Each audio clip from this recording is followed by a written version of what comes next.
The bell above the door of Rosie's diner rang twice the way it always did when the wind off the high plains caught it from the wrong angle, and Marge Dawson stepped inside out of the long Montana afternoon.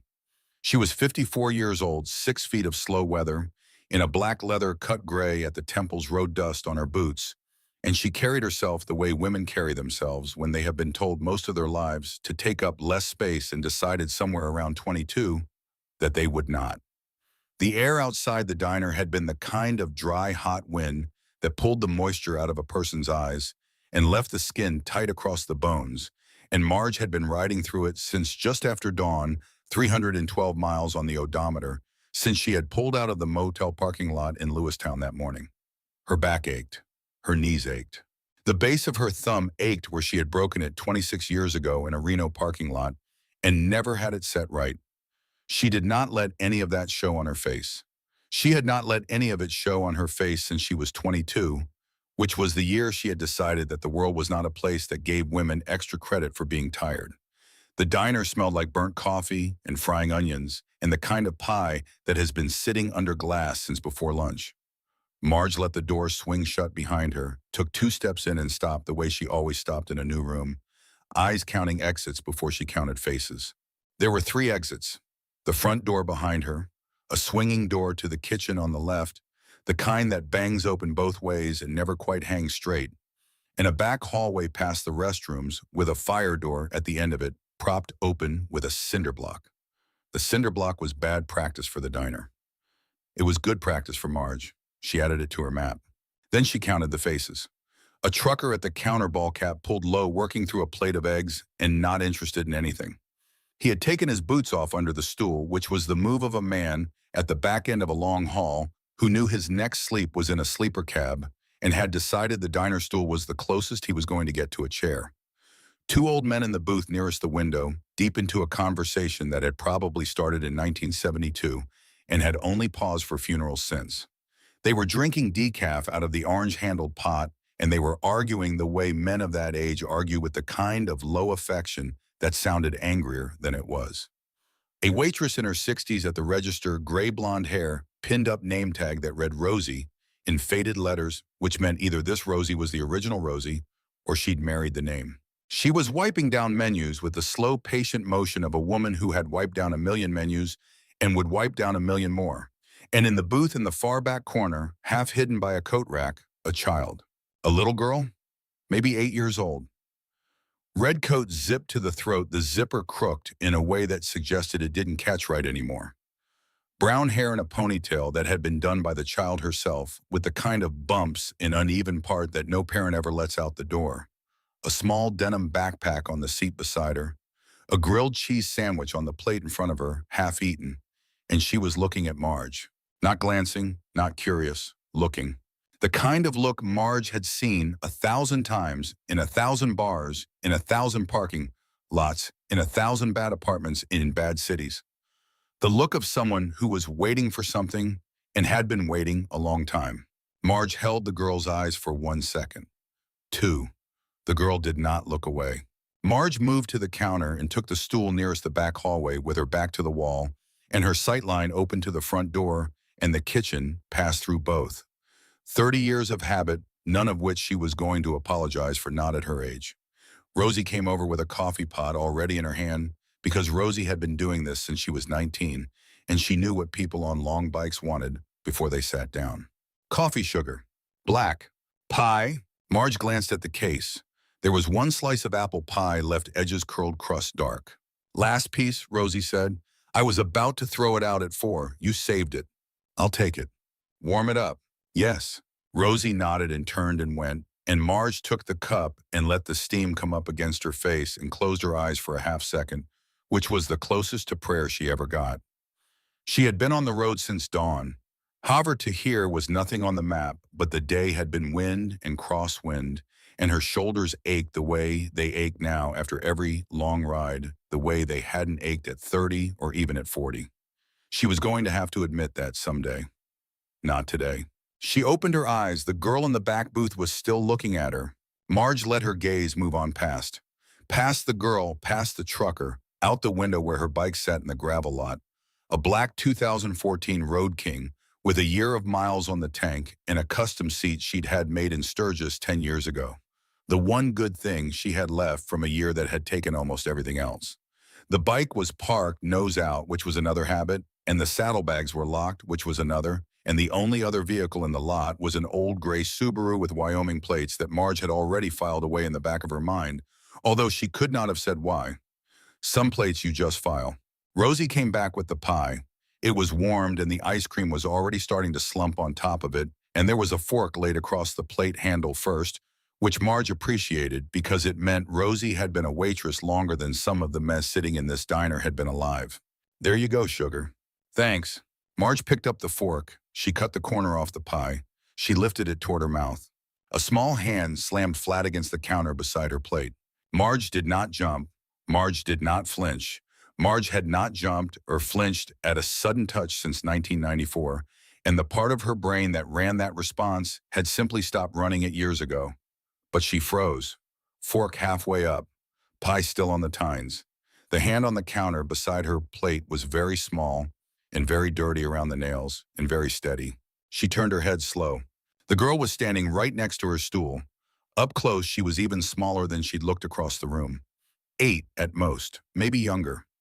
The red coat was 3 sizes too big. Her eyes were brown and serious and dry, and she was looking at the pie, not at Marge. "Don't eat that," the girl said. Marge held still. "Why not?" "I saw the cook put something in it." It was not a child's voice making something up. Marge had been around children enough to know the difference. This was a voice reporting a fact. The voice of a child who had spent enough time being not believed that she had learned to take the emotion out and just deliver the data. What did he put in it? A little white packet, like sugar, but not from the sugar holder, from his pocket. He looked around first, then he tore the corner open and he sprinkled it in the ice cream and he stirred it with the fork before he put the fork on the plate. The fork was still in Marge's hand. Marge looked at it. She looked back at the girl. "How long have you been sitting in that booth?" "Since lunch." "Who's with you?" "Nobody." "Where's your mama?" The girl did not look down. She did not look away. She said she died. Marge set the fork on the plate. She moved the plate very slow away from her. She did not look at the kitchen yet. She did not want to look at the kitchen yet. She wanted to look at the girl. "What's your name, sweetheart?" "Della." "Della what?" "Della Fenton." The name went into Marge like a needle going into a vein that had not been opened in a long time. It did not hurt in the front. It hurt in the deep place where most pain lives the longest. Marge had been Marge for 54 years and had taught herself a long time ago not to show anything on her face that she did not choose to show, and she did not show anything now. But her hand on the coffee cup went a little colder, and the inside of her chest went very still, the way a room goes still when somebody at the back of it says a name out loud that nobody has said in a long time. Fenton. She'd known a Fenton. She had spent a long part of her 40s trying not to know a Fenton, and a long part of her 50s trying not to remember knowing a Fenton, and now an 8-year-old in a too big red coat was standing at her elbow in a diner outside Havre on a Wednesday afternoon and giving her that name back, and the only thing Marge could think in the half-second she allowed herself to think anything at all was that there were certain debts in the world that did not stop coming due just because a person had stopped opening her mail. She kept that in the back of her head, way back, and she said, "Della, I want you to do me a favor. I want you to go sit back down in that booth in the seat that puts your back to the wall, and I want you to wait there. Don't move. Don't talk to anybody. Don't look at the kitchen. Just sit. Can you do that? Are you going to do something? I'm going to do something. Are you going to hurt him?" Marge looked at her. 8 years old, eyes dry, hands steady. "I'm not going to hurt him," Marge said. "I'm going to talk to him. And then we are going to figure out what comes next. Go sit down." Della went. She did not look back. She climbed up into her booth, and she put her hands flat on the table, and she stared at the salt shaker, and Marge watched her sit and thought 8 years old, and she already knows how to do as she's told without making it look like obedience. Somebody trained her. Or something trained her. Marge made a note. Then Marge got off her stool. She left the coffee. She left the pie. She moved past Rosie at the register, easy, no rush, the way a woman moves when she does not want a room to notice her oven, and she pushed through the swinging kitchen door. The cook was at the grill. He was a thick man in his 30s with a flat-top haircut and a tattoo on the back of his neck that Marge recognized from a long way back, not the tattoo itself, but the style of it, the kind of crude home needlework that you learned in lockup and never quite outgrew. He was scraping the grill with a metal spatula. He had earbuds in. He did not hear the door swing. Marge crossed the kitchen in 3 steps. She took the spatula out of his hand on the second step. She put her left forearm across the back of his neck on the third. She drove him forward and down, and his face went into the stainless steel of the prep counter, not hard enough to break anything, hard enough to make a point. The earbuds popped out. He made a sound that was half a grunt and half a question. "Don't move," Marge said. Ibrahim, quiet, right against his ear. "Don't move and don't yell. Nod if you understand." He nodded. "Right pocket or left pocket?" He didn't answer. "Right pocket or left pocket?" The packet. "Right," he said. His voice was wet. Marge kept the forearm where it was, and she patted his right hip pocket with her other hand, and she felt the corner of something that crinkled. She fished it out. A small white paper packet, the kind a restaurant sugar comes in, but the printing on it was wrong and the corner was already torn. There was a dusting of powder caught in the seam. She tilted it under the kitchen light. The powder was very fine, very white, slightly off color, in the way that pure cocaine is not, and a couple of other things are. She had seen powders like this in 3 different states across 3 different decades, and she had buried one woman who had touched powder like this and lived 20 minutes afterward, and she could not tell you which of the half-dozen possibilities was in her hand right now. But she could tell you with a fair amount of certainty that it had not been in the man's pocket because he had been planning to season his own dinner with it. "What's in it?" "I don't know." She tightened the forearm. "What's in it?" "Liquid I dried out. They told me put it in the dessert. I don't know what it was." "Who told you?" He hesitated. Marge tightened the forearm again. "Not much, just enough." "Voss," he said. "Voss told me." The name went into the same vein as Fenton in the back of her head, and she filed it. She did not know a Voss, but she knew the kind of name that was a working name. She knew that men like the cook did not get hired by men who used their real names. "Voss who?" "I don't know his real name." "Nolan," he said. "Nolan Voss. He came in yesterday afternoon. He showed me a picture on his phone. Said a woman on a black Road King was going to come in today between 3 and 5. Said put it in whatever she ordered.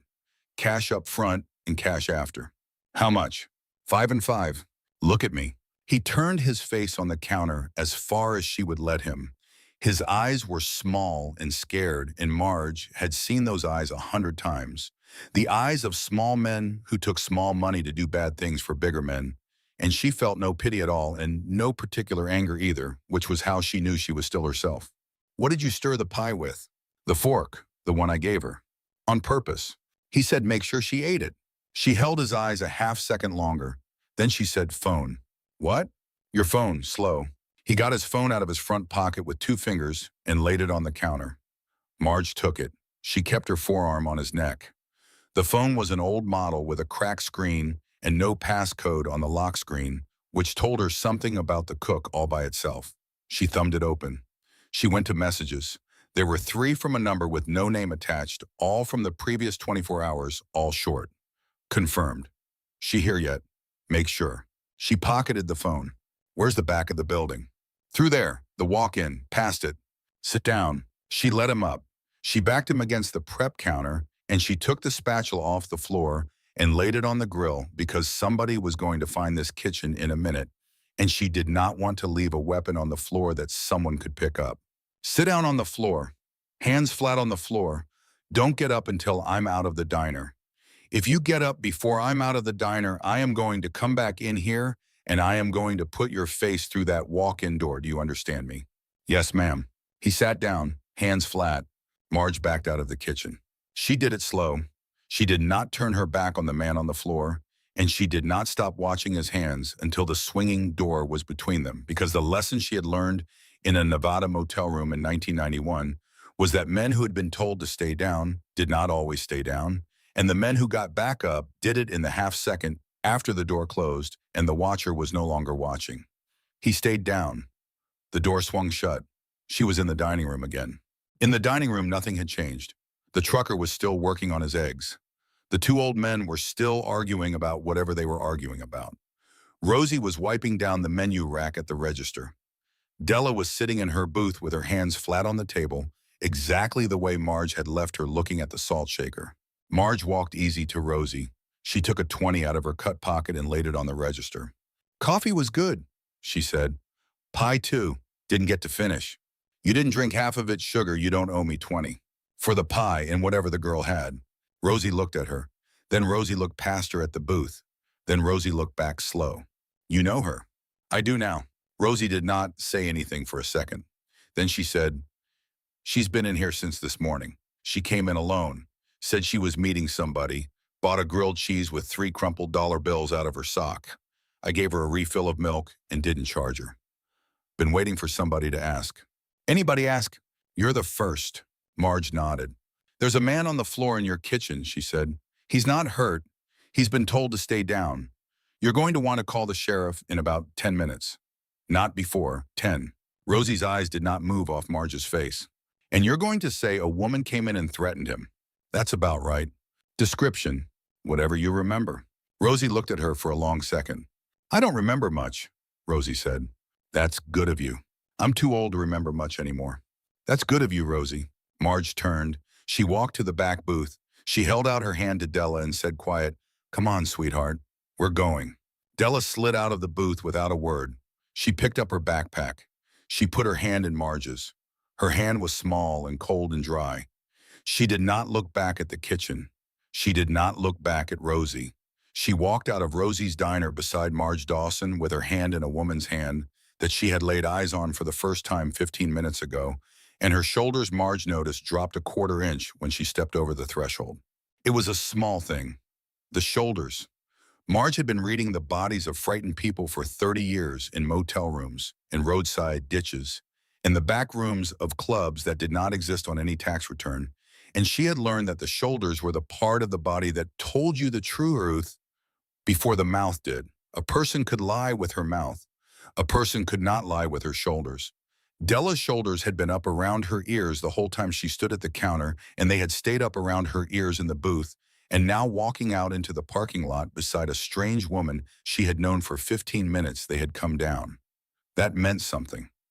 Marge did not yet know what it meant. She filed it. The wind hit them in the parking lot. It was the kind of Montana wind that doesn't blow so much as scrape low and constant off the high grass. And Della pulled the red coat tighter around herself with her free hand. Marge unclipped her helmet from the bike and looked at it and looked at Della and put the helmet on Della's head. It came down past her eyebrows. Marge tightened the strap 2 notches under her chin. "It's too big." "It's what I've got. We'll fix it. Climb on." She got Della up behind her on the seat. She showed her where to put her feet on the pegs and how to hold on around Marge's waist and where not to put her hands near the hot pipes.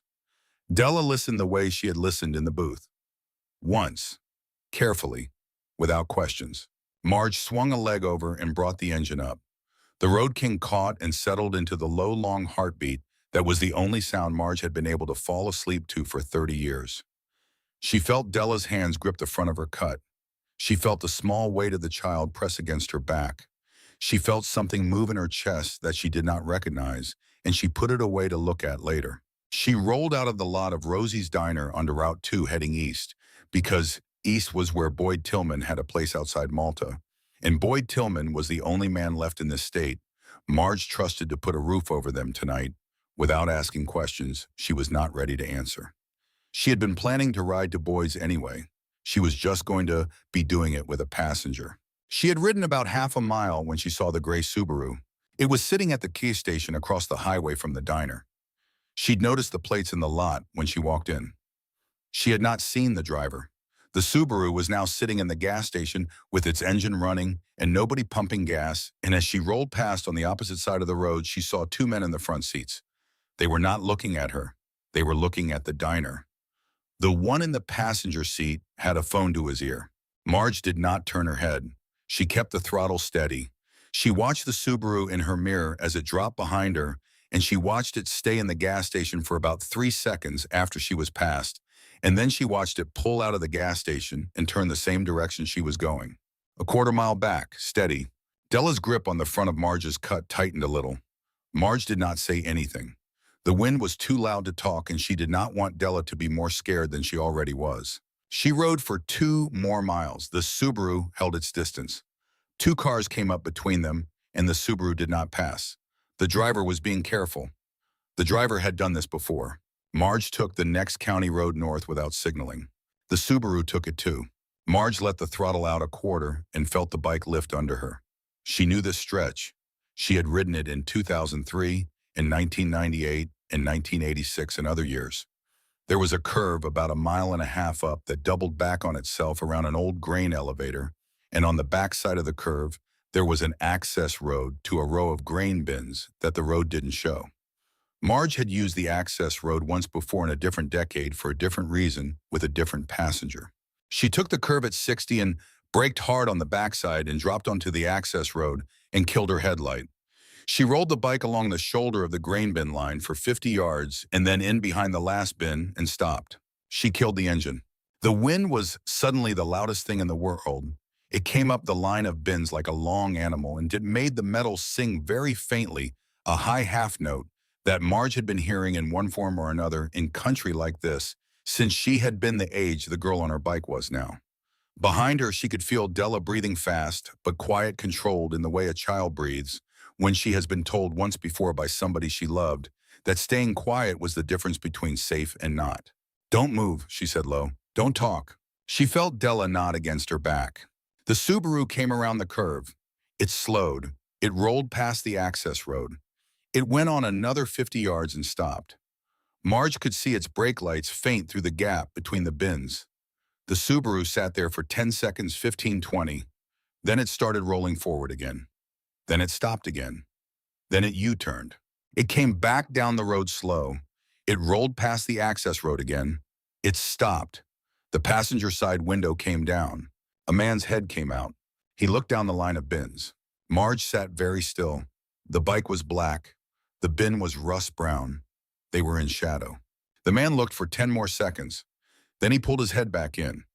The Subaru rolled forward another quarter-mile and pulled off into the field grass and stopped. Both doors opened. 2 men got out. Both had jackets on, both had their hands at their sides, and both were holding something low along their thighs that they were not bothering to hide because they thought they were alone on a county road on a Wednesday afternoon in eastern Montana. They started walking back toward the bins. Marge slid off the bike. She put her finger to her lips for Della. Della nodded. Marge moved. She came at the closer man from his offside from between 2 bins on the grass in boots that she had been breaking the sound out of for 30 years. He did not hear her until she was 3 steps away, and by that point it was already too late. She put a hand on his wrist and twisted the thing in his hand out of it. It was a small black pistol. Cheap. Imported. She caught it in her free hand and brought the butt of it up under his arm, and he went sideways into the grass and stayed there. The other man was 20 feet away and saw the first one go down. He brought his own weapon up. Marge was already moving. She came at him low along the side of the closest bin, and she was on him before he could level the thing, and she took his wrist with her left and put her right elbow into his throat and rode him to the ground. He coughed and choked and tried to roll. She put her knee on his sternum and the muzzle of his own gun under his chin. "You blink." He blinked.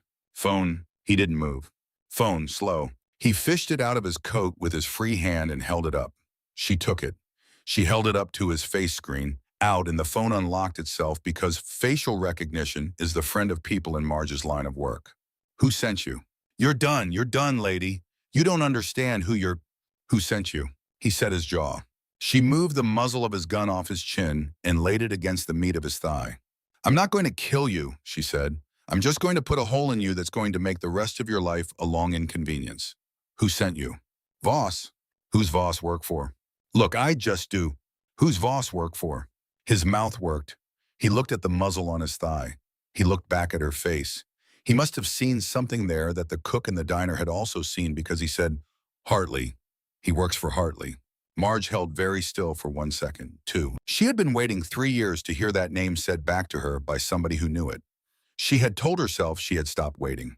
She had been lying to herself about that, and she heard the lie come apart in her chest in real time, and she did not let any of it move to her face. "Hartley," she said. "Ray Hartley." How long you been on me? 6 days. From where?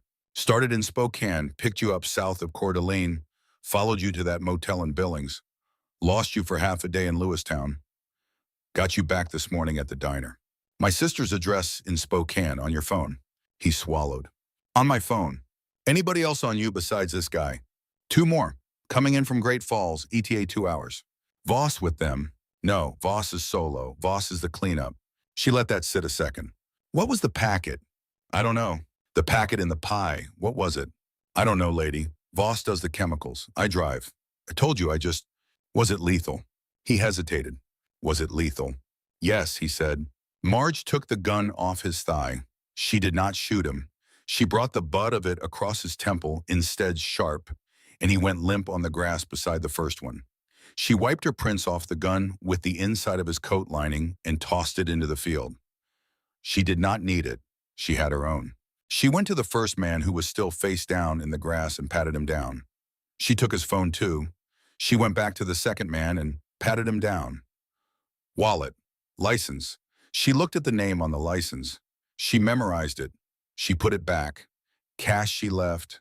Wallet she left. She did not need them. The phone she kept. She thought for a half second about doing something more permanent. The thought arrived the way that thought had always arrived in Marge Dawson's life, not with anger, not with heat, just with the cold and orderly arithmetic of a woman who had once been very good at this kind of arithmetic. Two men on the ground, one county road that had not seen another car in 40 minutes. Wheat that would hide a body until October. The thought sat in her head for a half second, and she examined it the way a person examines a tool she has not picked up in 3 years, and then she put it down. She did not pick that tool up anymore. She had spent 3 years putting it down. She was not going to pick it up tonight just because two men on a county road in Montana thought they could come at her on the same day a child put her hand in Marge's hand. She walked away from the bodies, and she did not look back. She walked back to the bike. Della was where she had left her. Helmet on, hands gripping the seat, eyes very big and very dry. You all right? Yes. You scared? Yes. That's fine. Being scared is fine. Hold on. Marge brought the engine back up. She rolled the bike back along the bins, back onto the county road, and she turned east. She did not go back to Route 2. She took the county road through wheat country toward Malta, the long way on roads that did not show on the kind of map the men in the Subaru would have had. She rode for an hour and a half before she crossed a paved road again, and when she did, she crossed it at speed and kept going north until she was past Malta and out the other side, and she turned down the dirt drive of Boyd Tillman's place as the light was starting to go. The light at that hour, on that latitude, on that time of year, was a thing Marge had been carrying around in her head since she was a younger woman than she could now remember being. It came in low and yellow off the wheat, and it laid long shadows out from every post and fence and bird in the air, and it made the road look like a road in a memory more than a road on a map. She had ridden in that light 1,000 times. She had stopped sometimes on the shoulder of an empty county 2-lane and watched it go because there had been a long stretch of years in her 30s and 40s when that light had been the only thing she trusted to mean what it said it meant. She did not stop tonight. She had a passenger. She had 2 more men out of Great Falls coming in within the hour. She had a name she had not said out loud in 3 years sitting on the back of her tongue, like a coin she had not decided yet to spend. Boyd's place was a single-story house and a barn and a fenced kitchen garden, gone half to weeds. Boyd was on the porch when she came in. 61 years old Korean War veteran's son, 2 tours in his own war, a man who had ridden with the Devil's Widow's brother chapter back in the early 80s and walked away clean in the 90s for reasons he never explained and Marge had never asked about. The bike's engine drew him out of his chair before she was halfway up the drive. She killed the engine in front of the porch. Boyd looked at her. He looked at Della. He looked back at Marge. Trouble. Trouble. How much? Hartley. Boyd did not say anything for a moment. He looked at Della again. Then he came down the porch steps slow on the bad knee and held out a hand. Honey, you want to come inside? I got soup on. You don't have to talk to anybody if you don't want to, but you can come in. Della looked at Marge. Marge nodded. Della took Boyd's hand and let him walk her up onto the porch. Boyd looked back over his shoulder at Marge. Bike in the barn? Yes. You're not staying past tomorrow. No. Good. He took Della inside. Marge sat on the bike for another half a minute with the wind moving over her, and she did not let herself feel any of what she would have to feel later. And then she walked the Road King into Boyd's barn and pulled the door shut behind her and stood in the half-dark with her hand on the warm tank. And she breathed slow all the way out, all the way in, all the way out until her hands were her hands again. Inside the house, Della had taken off the red coat. She was sitting at Boyd's kitchen table with a bowl of chicken and rice soup, and she had her hands wrapped around the bowl for the warmth, and she was looking at the spoon Boyd had laid beside it like she could not quite remember what to do with it. Marge sat down across from her.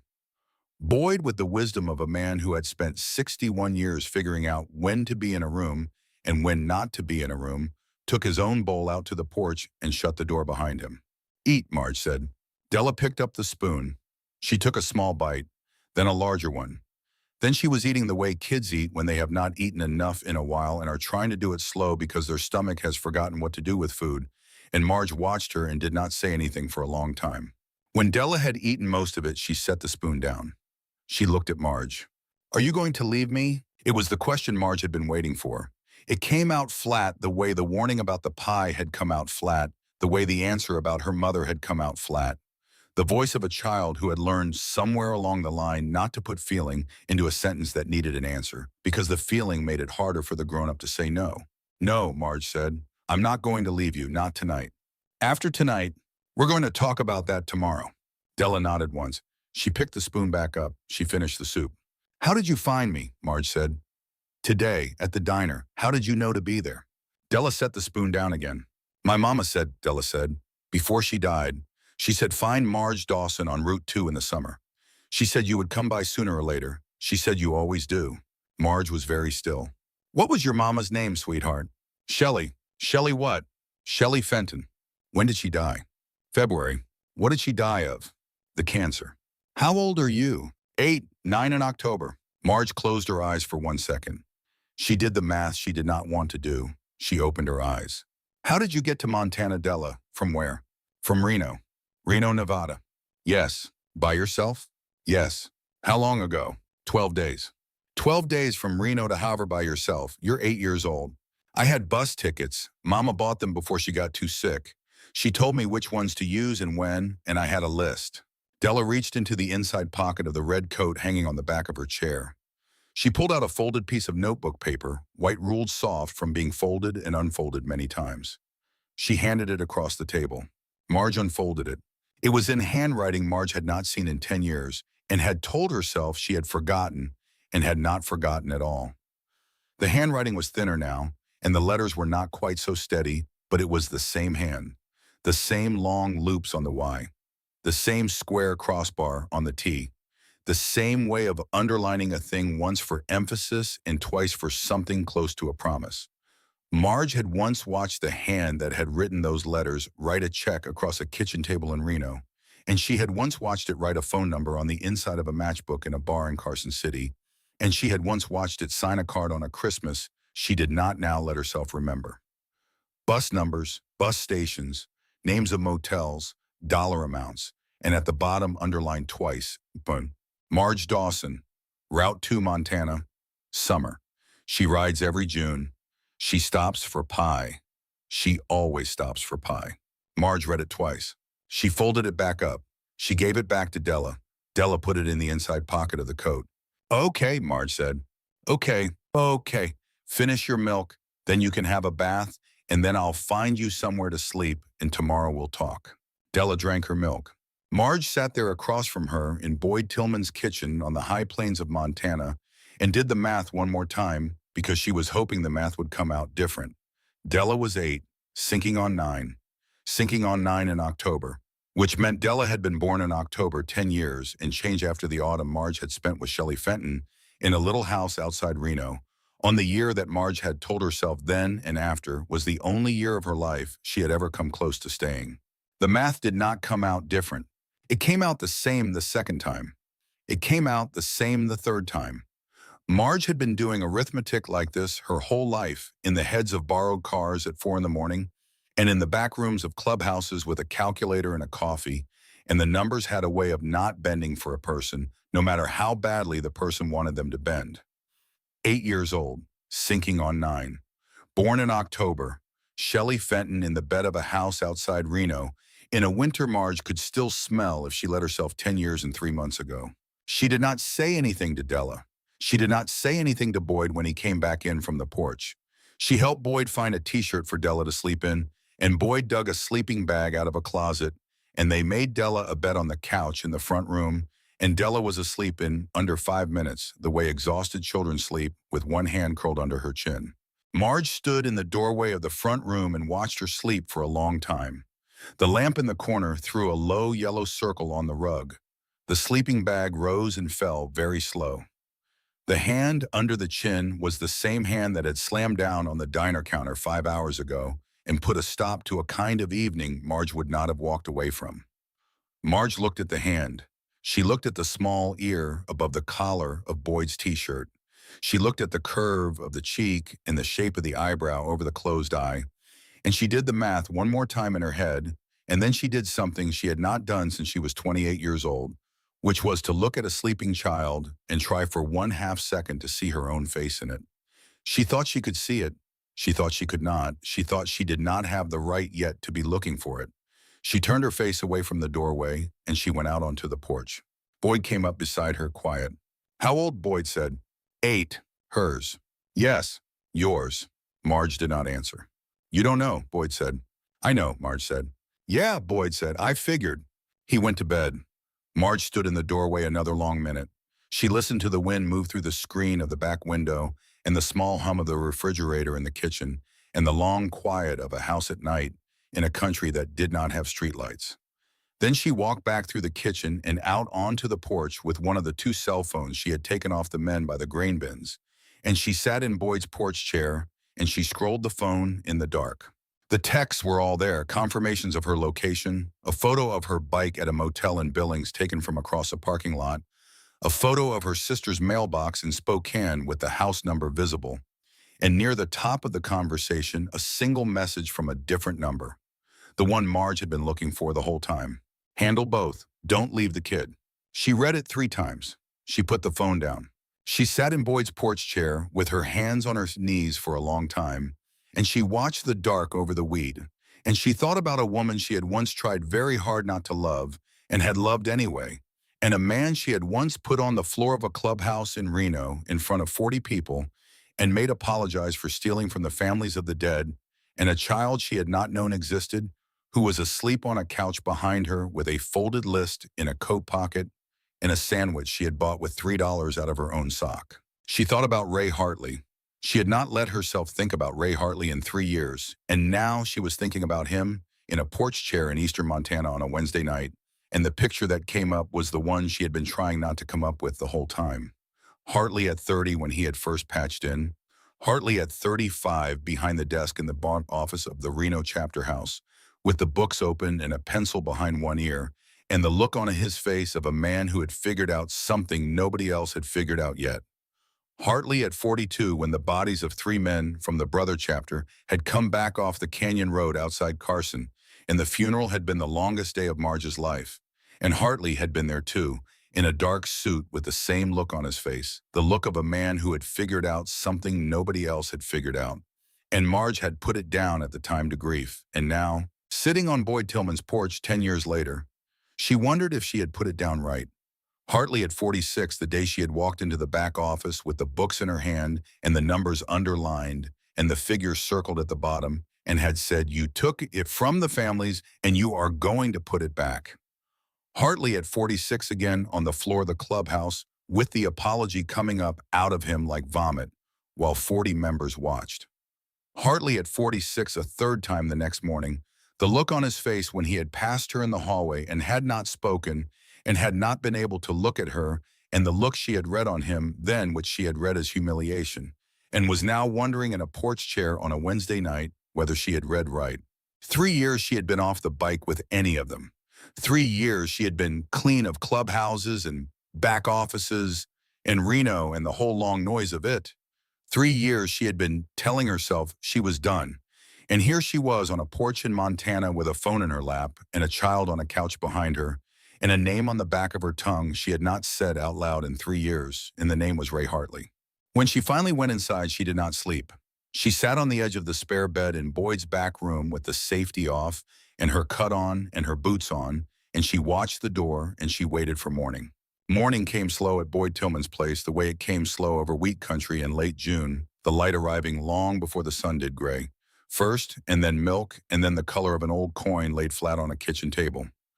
Marge had not slept. She had sat on the spare bed in the back room for 6 hours with her hand on the .38 in her lap and her boots on the floor in front of her, and she had heard in that time the wind change 3 times and the refrigerator cycle 11 times, and one coyote say something out over the south field that was answered by another coyote a long way off, and she had watched the strip of light under the door go from black to gray to a thin pale yellow.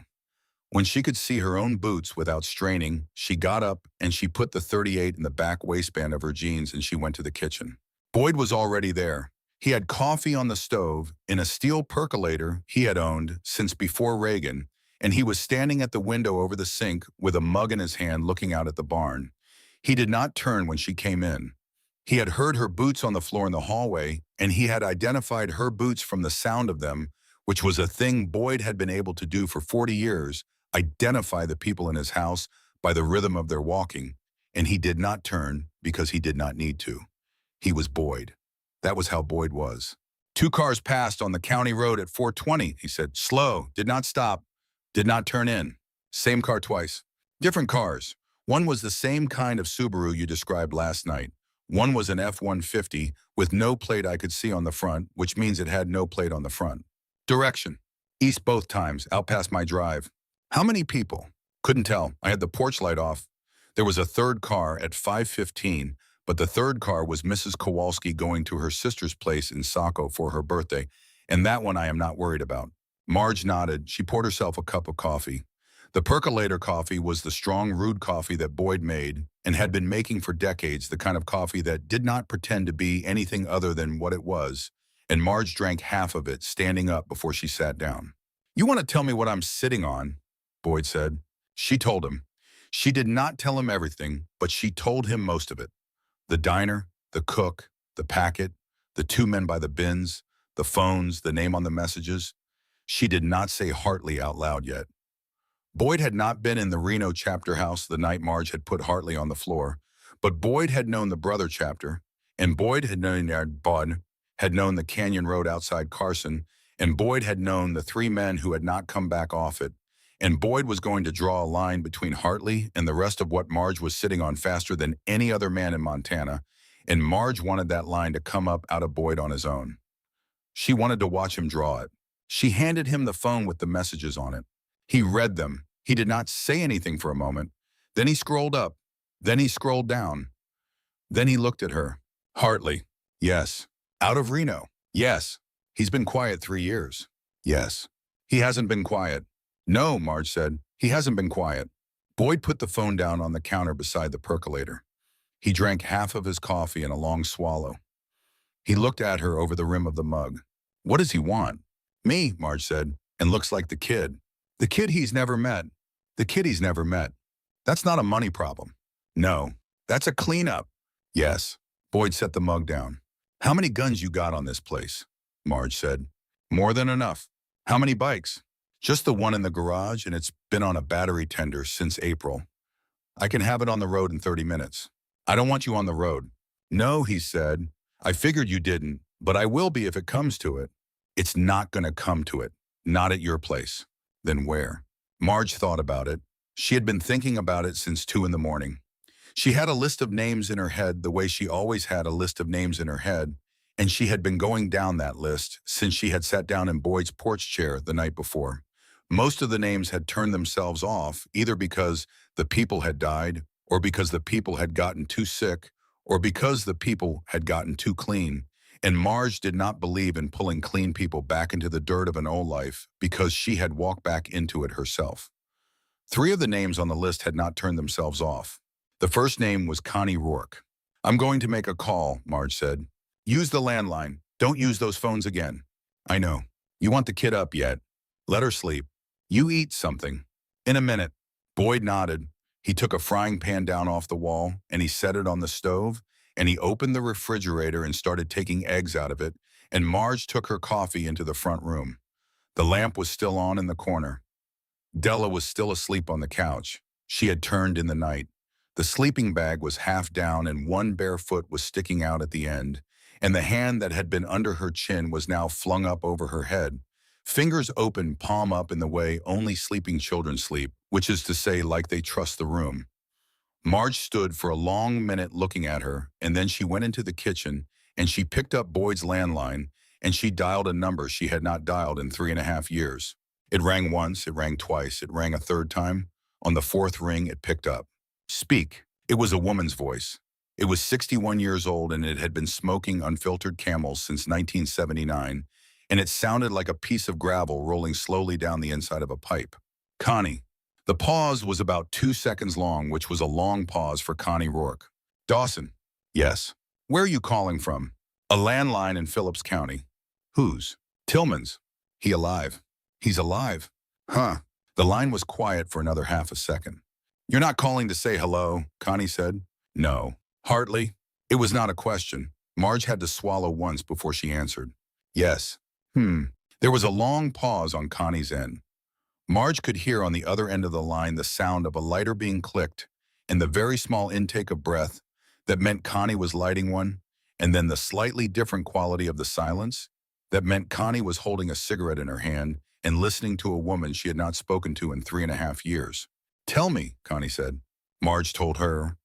The diner, the cook, the packet, the men by the bins, the phones, the messages, the kid. She did not say everything about the kid. She said only that there was a kid and that the kid was Shelley Fenton's and that Shelley Fenton was dead and that the kid had been sent to Marge by Shelley before she died. She did not say the math. She did not say her own face in the doorway last night. She did not say the 8 years and 4 months between the autumn outside Reno and Della's birthday in October. Connie did not need that part to hear her. Connie was going to hear her. When she was done, Connie was quiet for a long 10 seconds. Then Connie said, How many do you want? As many as you can get on the road inside 48 hours. Where? Great Falls, fairground parking lot, Friday night 8. That's 36 hours. 36 is fine. What's the play? He's going to come to me. I'm going to make him come to me. I want bodies in that lot so that when he comes, he sees what he's coming at. Bodies, not bullets. Bodies. I do not want a war. I want a man to look at the room and decide. You think he'll decide? I think he won't have a choice. Connie was quiet again. 3 years, she said. Yes. You said you were done. I was done. And now? Now there's a kid. Yours. The line was very quiet. I don't know, Marge said. Maybe. Connie took a long breath.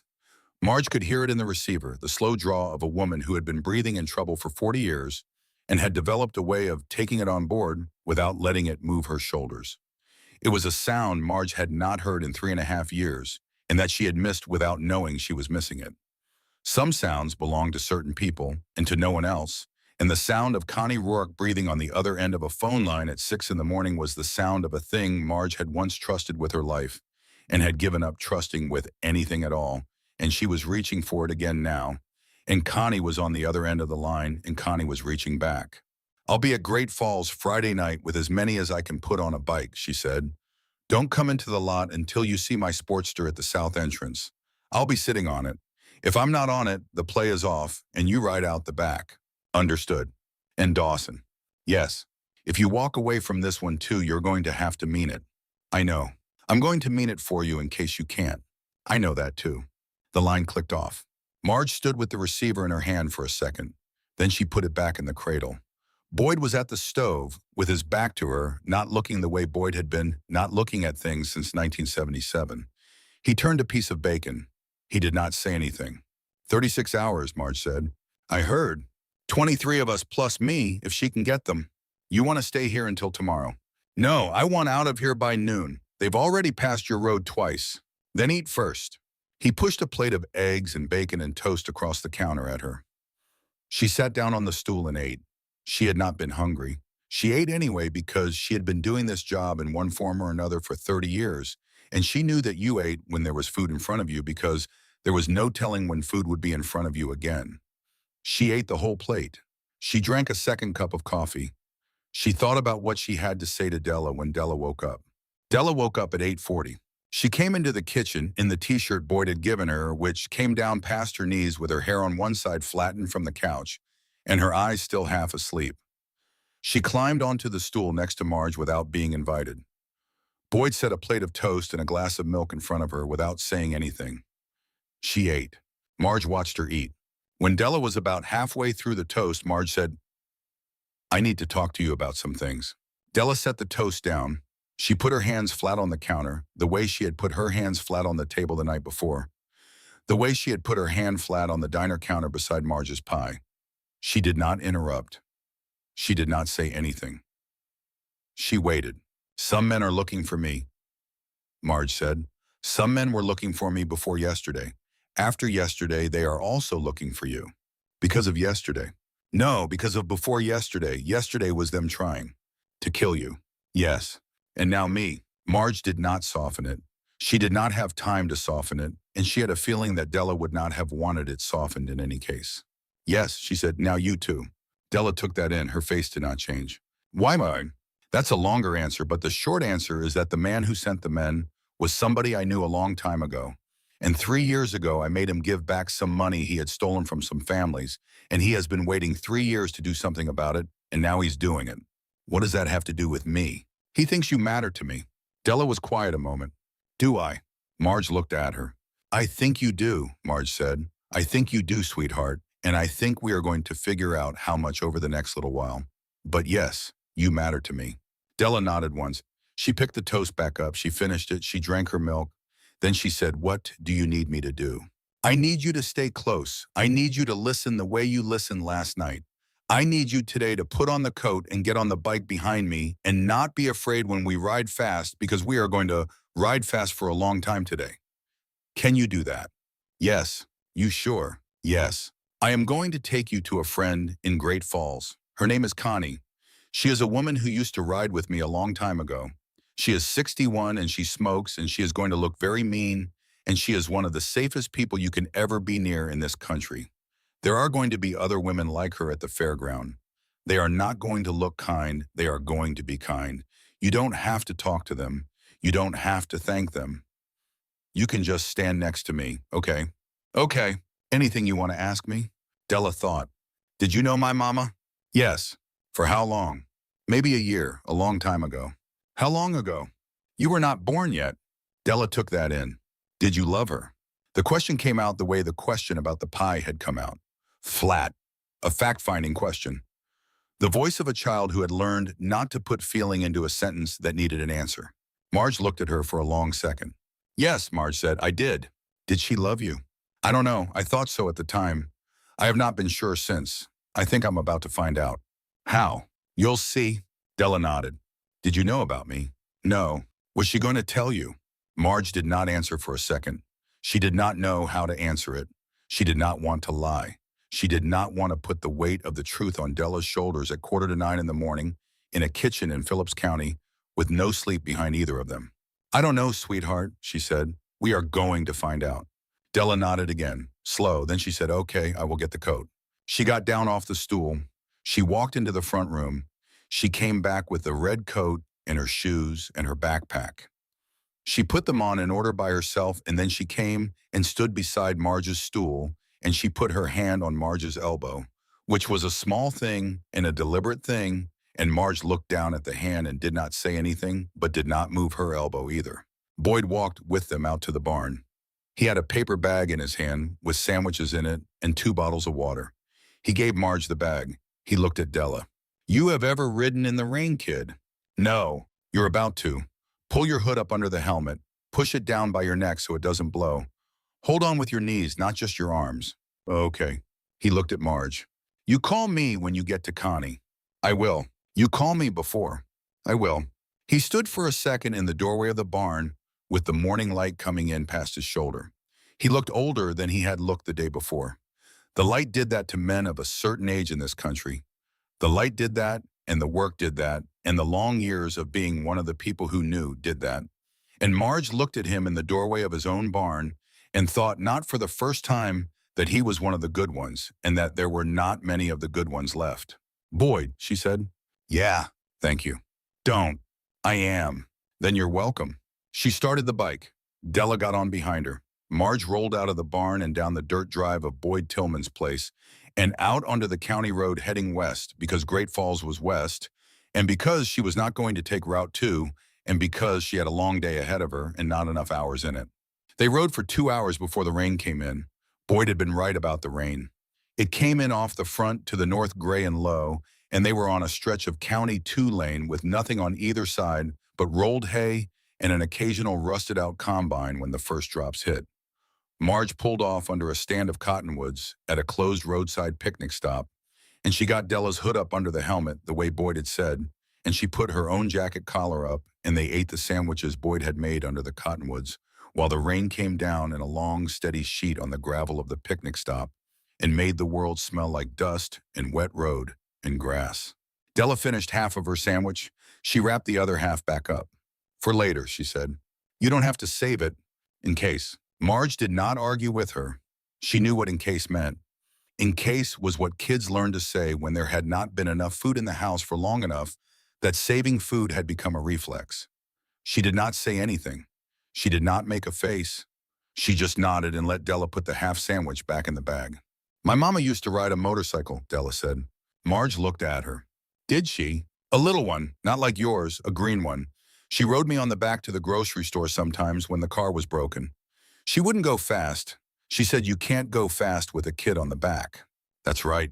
She said the woman who taught her to ride was tall and had a temper and made the best coffee in Reno. Marge had to look away for a second. "That sounds about right," Marge said. "Was that you?" "Probably.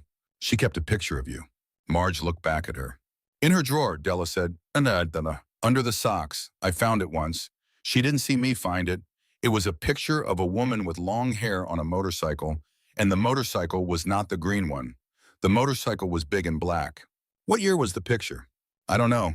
The lady in the picture was younger than you are now." "Yes," Marge said. "That sounds like a picture I remember being taken." "Did she love you?" It was the second time Della had asked the question. Marge thought about it. "I think she did, sweetheart," she said. "I think she did love me. And I think she was scared of how much she did, and so was I, and we did not know how to be brave about that at the same time. And so we were not brave about it, and we lost it. That happens sometimes." "Did you ever try to find her?" Marge did not answer for a moment.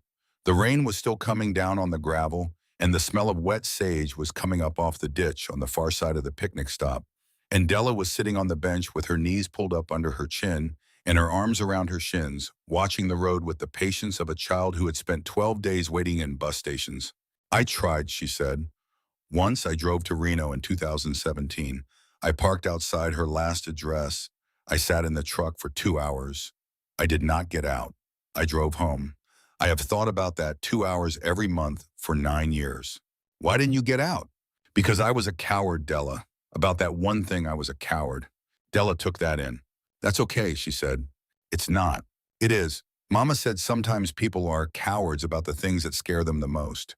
She said it doesn't mean they don't love. She said it means they love so much they get scared the love won't hold up. She said you can forgive a person for being a coward about love." Marge did not say anything. She finished her sandwich. She watched the rain come down on the gravel.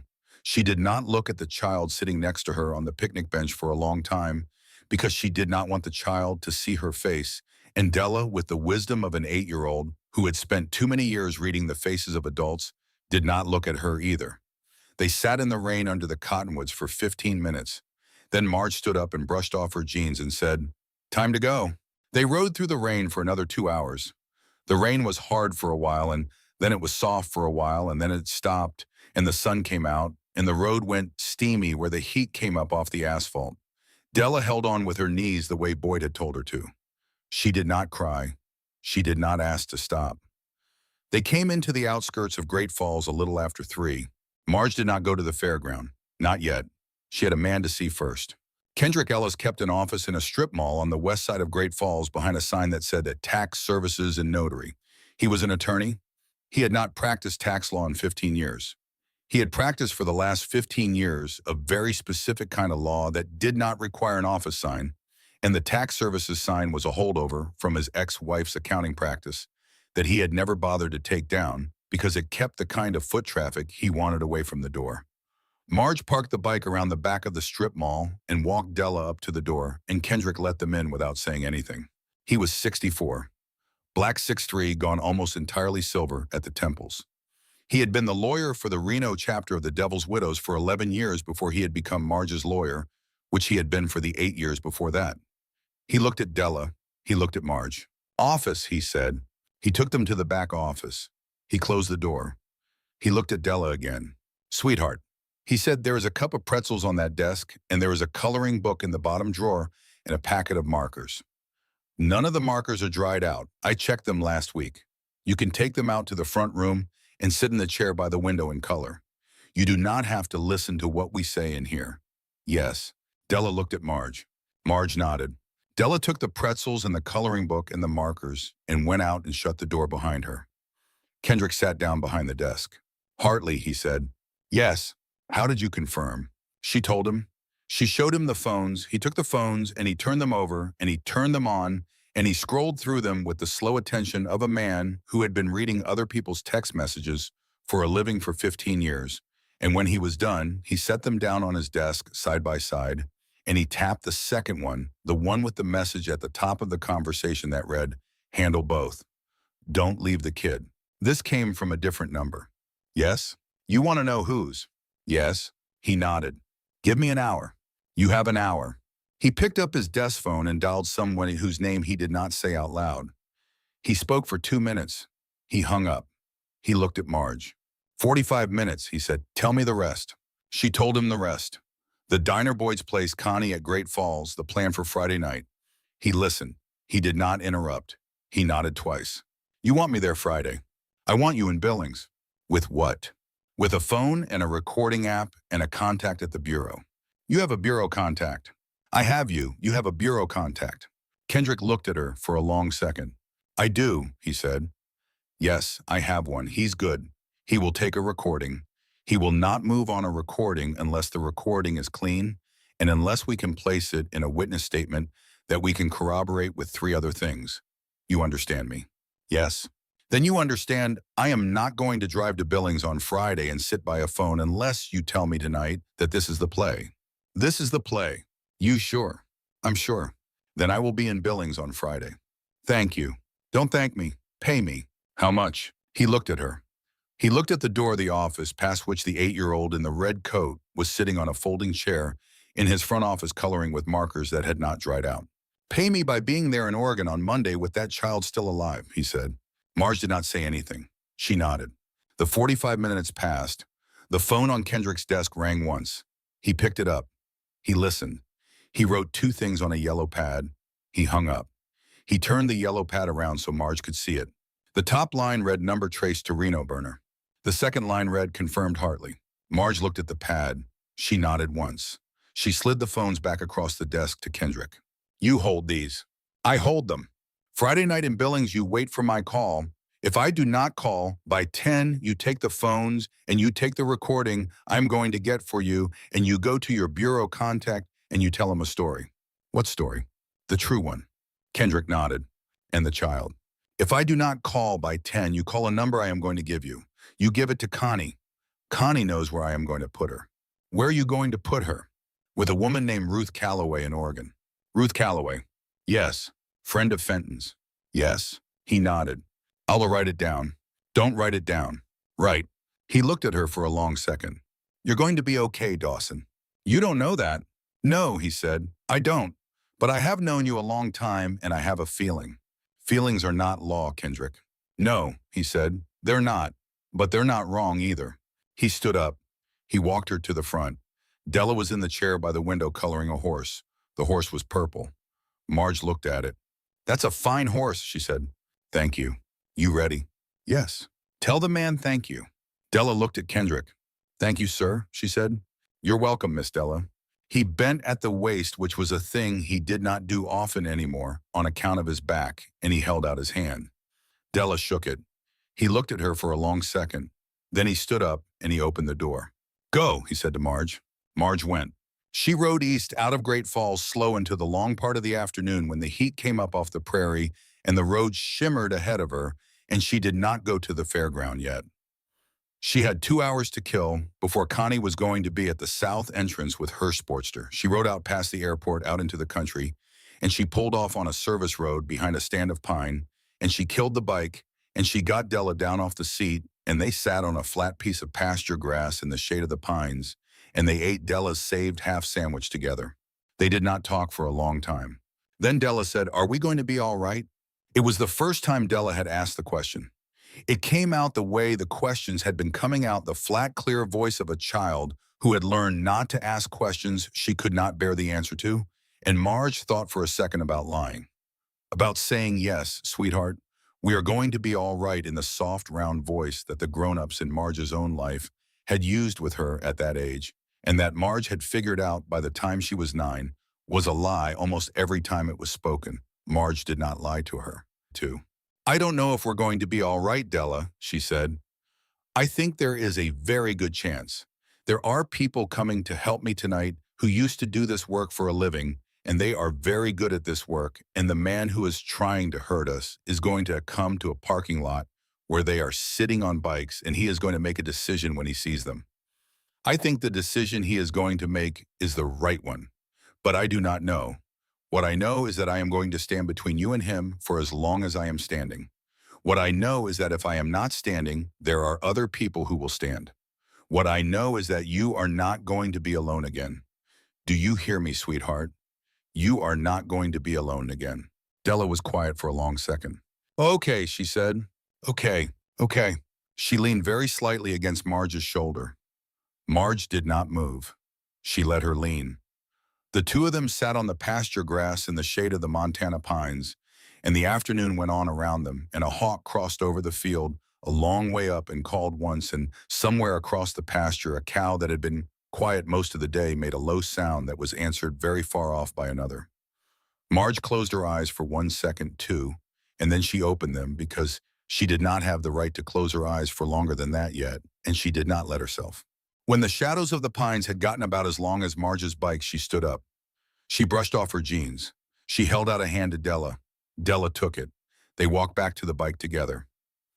Marge got Della up on the seat. She got herself on. She brought the engine up. She rolled the bike out of the service road and onto the county pavement, and she turned the front wheel west toward Great Falls and the fairground and the south entrance, and the woman she had not seen in 3.5 years, who was going to be sitting on a Sportster waiting for her, and a girl she had not met before yesterday held onto her cut from behind, and Marge Dawson, who had been on the road for 30 years, rode for the first time in a long time towards something she could not yet see and was not going to look away from. She came up on the fairground from the south at 7:52. The sun was still up, but it was the long part of the evening when the air had the color of an old brass key, and the parking lot of the Cascade County Fairground was almost empty. There were no events on. The barns at the back of the lot were shut up. The bleachers across the lot from the entrance were dark. And in the south entrance, in a single row of bikes pulled up along the chain link fence, was a line of motorcycles. She counted them as she rolled past. She did the counting the way she had done counting her whole life, fast, no lips moving. The count, just a number that landed in her head when it was done. 37. She did the count a second time to be sure. 37 bikes, 37 women. At the head of the line on a maroon Sportster with a sissy bar she had had on it since 1996 was Connie Rourke. She was sitting side saddle on the seat with one leg over the tank and one boot on the asphalt, and she had a cigarette in her mouth, and she watched Marge roll up the line. Marge pulled the Road King to a stop in front of her. She killed the engine. She got off. She helped Della down. Connie took the cigarette out of her mouth. She crushed it under her boot. She looked at Della. "You must be Della." "Yes, ma'am." "Don't man me, kid. Connie." "Connie. That's better." Connie looked at Marge over Della's head. "She's small. She's 8. She's small for 8. She's been on the road 12 days alone." Connie's eyes went a little flat. "By bus. By bus." Connie looked at Della again. She looked at her a long second. Then she got down off the Sportster, and she squatted in front of Della, which was a thing Connie did not do for most adult human beings, and had not done for a child since 1991. She put her hands on her knees. She looked Della in the eye. Della, honey, she said, there are 36 other women on this line. They are all here because they used to ride with Marge and me a long time ago. None of them are paid to be here. None of them owe Marge a thing. They are here because she called. Do you understand what that means? Della thought about it. You said she was your friend, Della said. I said something like that. It means she's more than that. Connie looked at her a second. That's right, sweetheart. It means she's more than that. Why? Because friends don't come to a parking lot in Montana on a Wednesday night for nothing. She stood up slow, the way she stood up these days on the bad knee. Marge is going to need me and the other women for a few hours, kid. I am going to put you with a woman named Linda. She is 68. She is going to take you up the road to a motel, and you are going to sleep in a bed tonight. Marge is going to come get you in the morning. Della looked at Marge. Marge nodded. Okay, Della said. Linda came up. She was 68. She was about Della's height. She had been an RN for 30 years and had ridden with the Brother chapter out of Bozeman in the 80s, and she had a face like a granite rock and a voice like a song. She had retired from the hospital in Bozeman 6 years ago and had thought for about a month that she was going to take up gardening and read paperbacks on the porch, and then she had got back on the bike because women like Linda did not retire from things, they only changed the work. She looked at Della. Della looked at her. You hungry, sweetheart? I had a sandwich. That's not what I asked. Yes. Come on, we'll get you a hamburger and a milkshake and a real bed. Della took her hand. She looked back over her shoulder once at Marge. Marge nodded. Della nodded back. Linda walked her to a black Ford pickup parked beside the line of bikes, and she helped her up into the passenger seat, and she shut the door, and she started the engine, and she pulled out of the lot, slow the way Linda did, everything slow, and Marge watched the truck go out the entrance and turn north and dissolve into the long evening light. Marge stood there until the taillights were 2 red points the size of pinheads, and then until the red points were gone, and then for a few seconds longer, looking at the road where the truck had been, the way a person looks at a doorway after the person she loves has gone through it. When the truck was gone, Connie looked at Marge. All right, Connie said, tell me everything you didn't tell me on the phone. Marge told her. She told her the math. She told her the picture in the drawer in Reno. She told her about the half sandwich Della had wrapped up for later. She told her about the conversation in the rain under the cottonwoods. She told her about the kid asking in a service road off Highway 87 whether they were going to be all right. She told Connie things she had not told anybody and had not even told herself out loud. And Connie sat on the Sportster with another cigarette in her hand and listened the way Connie had listened to women in parking lots for 40 years. When Marge was done, Connie said, she's yours. Probably. She's yours. Connie, Marge, look at me. She is yours. I have known you since you were 26. I have known Fenton since she was 22. I know what you two looked like when you were in the same room. I know what Fenton looked like when she did not want to tell you something. I know what a child of yours and Fenton's would look like because I have been imagining one for 10 years since you came back to Reno that one weekend in October, 11 years ago, and the two of you disappeared for 3 days, and I will tell you right now that kid in the red coat is yours. Marge did not say anything. You hear me. I hear you. Good. Now sit down. We have a plan to put together. They put a plan together. Connie had been putting plans together since she was 23, and she had not gotten worse at it. She had thought about the fairground lot. She had thought about the sight lines from the bleachers, which were good, and the angles from the barns, which were better. And she had thought about the way the south entrance fed into the rest of the fairground, and the way the east entrance fed back out toward the highway. And she had thought about which women she trusted at which points, and she had a paper map of the lot spread out on the seat of the Sportster with a flashlight on it and a pencil in her hand. And Marge stood next to her and watched her draw, and Marge said yes to most of it and made one small change in one spot, and that was the plan. 8 in the morning, Connie said, you call him at 8. From where? From here, from the lot. You call him from one of the burner phones. You tell him you are in Great Falls, and you tell him where, and you tell him noon. You tell him to come with no more than 4 men. You tell him if he comes with more, you walk. Will he come with 4? He'll come with 4 in the lot and a dozen on the perimeter. We'll see the dozen before he does. We have 8 women on the perimeter starting at 5 in the morning. You're not sleeping tonight.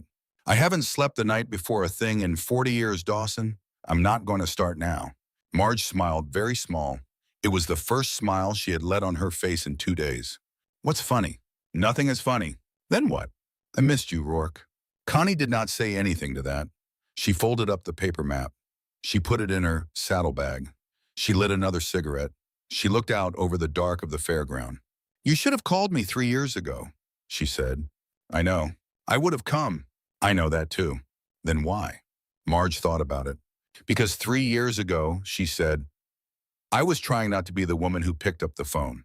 I have been trying not to be that woman for 3 years. And it turns out this week that I am still that woman. And I think I am going to be that woman the rest of my life.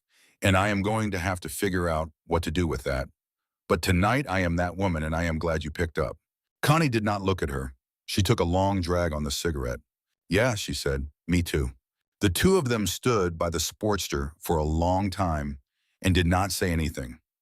Down the line of bikes, women in their 50s and 60s and one in her 70s sat on their seats and smoked and talked low and waited. None of them had asked Marge a question. None of them was going to.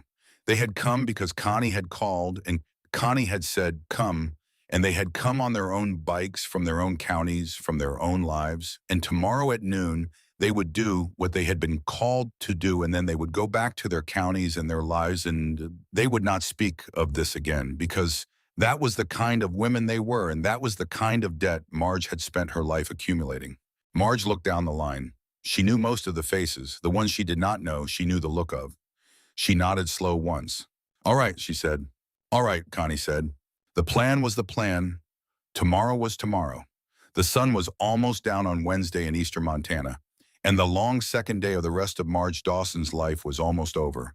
And somewhere up the road in a motel room, a 68-year-old woman named Linda was sitting in a chair while an 8-year-old in a too big red coat ate a hamburger and a milkshake and tried for the first time in 12 days to imagine going to sleep in a place where there was an adult between her and the door who was going to still be there in the morning. Thursday morning came in cold over the Cascade County Fairground. The asphalt of the south parking lot was wet from a passing rain that had come through at 4 and gone again by 5:30, and the line of bikes that had been there overnight had moved into the positions Connie had drawn out on the paper map the evening before. 26 of the bikes were now arranged in a wide horseshoe at the back of the lot near the empty bleachers. 8 more were out of sight, entirely walked in by hand, and parked behind the long shed at the north end, where the rodeo equipment was kept in the off-season, and the women who rode them were lying on the corrugated tin roof of that shed with binoculars, and one of them had a radio. The remaining 3 were Connie's perimeter team scattered along the access roads inbound from the highway on bikes that did not look like club bikes and jackets that did not have patches on them. They were 60-year-old women who looked like they were out for a Thursday morning ride. They were not. Marge stood by Connie's Sportster at the head of the horseshoe with one of the cook's burner phones in her hand. The clock on the phone said 7:59. She looked at Connie. Connie nodded. She dialed. Ray Hartley picked up on the third ring. Yeah. The voice had aged. Marge had not heard it in 3 years and 4 months, and she had not expected for some reason that it would have aged. It was a little drier than it had been. A little slower. The voice of a man, she thought, who had been drinking earlier in the day than he used to and sleeping later in the morning, which suited her this morning just fine. It's me, she said. The pause on the other end was about half a second long. Marge had been waiting for a longer pause. She did not get one. Hartley was a man who had been imagining this phone call for 3 years and 4 months too. Where are you? He said. Great Falls. Cascade County Fairground. South entrance. 12 noon. You come with 4. Not 5. Not 3. 4. You come alone in the cars. You come unarmed in the lot. You bring no perimeter, because if you do the perimeter, you bring is going to find a perimeter of mine that has been here since 5 this morning. You step out of your car at noon and you walk into the middle of the lot and we have a conversation. And if I don't, then I drive to Billings this afternoon and a lawyer named Kendrick Ellis hands a phone to a man with a badge, and a Reno burner number on that phone gets traced back to you by lunchtime tomorrow. There was a longer pause this time. Dawson, he said, you're bluffing. I am not bluffing. You don't have anything that ties to me. I have a phone that has a message on it that you sent yesterday at 3:47 in the afternoon to a man named Bosic telling him to handle both, don't leave the kid. I have a second phone with a photograph of my sister's mailbox on it. I have a cook in custody in Phillips County who is going to give a statement to a sheriff this afternoon. I have a man in a hospital bed in Haver with a broken jaw who is going to give a statement to the same sheriff by tomorrow. None of that by itself ties to you. All of it together, sitting on the desk of a federal agent in Billings, ties to you in about 48 hours. That is what I have, Hartley. You want to bet me again. The pause this time was about 4 seconds. 12 noon. 12 noon. South entrance. South entrance. 4 men. 4 men. The line went dead. Marge handed the phone to Connie. Connie wiped it down with a rag and dropped it into a bag. He's coming, Connie said. He's coming. With 12. With 12, we expected 12, and he is going to try something. Yes. Good, Connie said. He came at 11:47. 2 black SUVs rolled into the south entrance of the fairground from the highway. The lead SUV was a Suburban, and the second one was a Tahoe. The Suburban stopped 50 feet inside the entrance. The Tahoe stopped behind it. 4 men got out of the Suburban. The doors of the Tahoe did not open. Ray Hartley was in the front passenger seat of the Suburban. He had on a tan jacket and a gray shirt, and he was 62 years old. He had not aged the way the voice had aged. He looked in the bright noon light of a Thursday in Montana like a man who had spent the last 3 years sleeping fine and eating well and waiting. He walked out into the middle of the lot. The 3 men with him spread out behind him in a loose triangle. They were not large men. They were not the kind of men you noticed in a coffee shop. They were the kind of men Hartley had always hired because Hartley had always preferred men who could be at a place at a time without being remembered being there. Marge walked out to meet him. She walked alone. The horseshoe of 26 bikes was at her back. The 8 on the roof of the rodeo shed were where they were. The 3 on the perimeter were where they were. She walked out to the middle of the lot, and she stopped 10 feet from Hartley. He looked at her. Marge. Ray, you look tired. I have been awake since Wednesday morning. You sent men to kill me. That tends to keep a woman up. He smiled a little. It was the smile he had always had. It had been a charming smile in 1989. It had been a tired smile in 2003. It was in 2026 a smile that did not reach any of the rest of his face. You set this lot up well, he said. I had help. I see that, 26 in the horseshoe, 8 on the shed, 3 out at the highway. You counted. My men counted. They counted on the way in. We have lost the element of surprise, you and I. We never had it, you and I. He looked at her a long second. Why didn't you just kill me on the way in, he said. Because I'm not in that business anymore, Ray. You used to be. I used to be. I am not anymore. Then what am I doing here? You are here because I want you to tell me on the phone you do not know I am wearing why 3 men from the Brother chapter went off the canyon road outside Carson in 2015. Hartley went still. It was a small thing, the going still. Marge had been watching for it. She would have missed it if she had not been watching. The shoulders did not move. The face did not move, but the small muscle on the side of the jaw, the one that ran from the corner of the mouth to the place under the ear that one moved, and then it did not move, and the not moving was as loud as a door slamming. That was an accident, he said. You and I both know it was not an accident. The brake line failed. The county ruled it an accident. The brake line failed on a 16-year-old Harley that Danny Estes had serviced 11 days before he died by a man named Carl Morellis who did not throw away the work order because Carl Morellis is the kind of mechanic who never throws anything away. And Carl Morellis has the work order in a file in a drawer in his garage outside Carson, and the work order says the brake line was replaced. Carl Morellis is 69. He is alive. I called him on Wednesday night from a porch in eastern Montana. He remembers the bike. He remembers the work. He will testify. Hartley did not say anything. So let me ask you again, Ray. Why did 3 men from the Brother chapter go off the canyon road outside Carson in 2015? He looked at her. He did not say anything for a long time. Then he said, you wore a wire. I am wearing a wire. You set me up. I set you up. For what, Marge? For 3 men I did not know. For a chapter that wasn't even yours. For a club that has been done for years. You set me up for that. For my friends. They were not your friends. They were my friends, Ray. They were three men who got in my way at a meeting and would not let go of an idea. What idea? He looked at her. His face changed. It changed the way faces change when a man finally lets go of 3 years and 4 months of holding something behind his teeth. And Marge had seen that change a few times in her life, in interrogation rooms and at kitchen tables, and once across the seat of a stolen car in Albuquerque, and she had learned to recognize it from a long way off.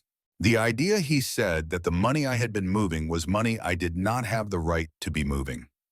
The idea that a treasurer was supposed to ask the chapter before he ran $140,000 through 3 businesses he didn't tell anybody about. The idea that families of dead men were people he had to answer to. They were good men.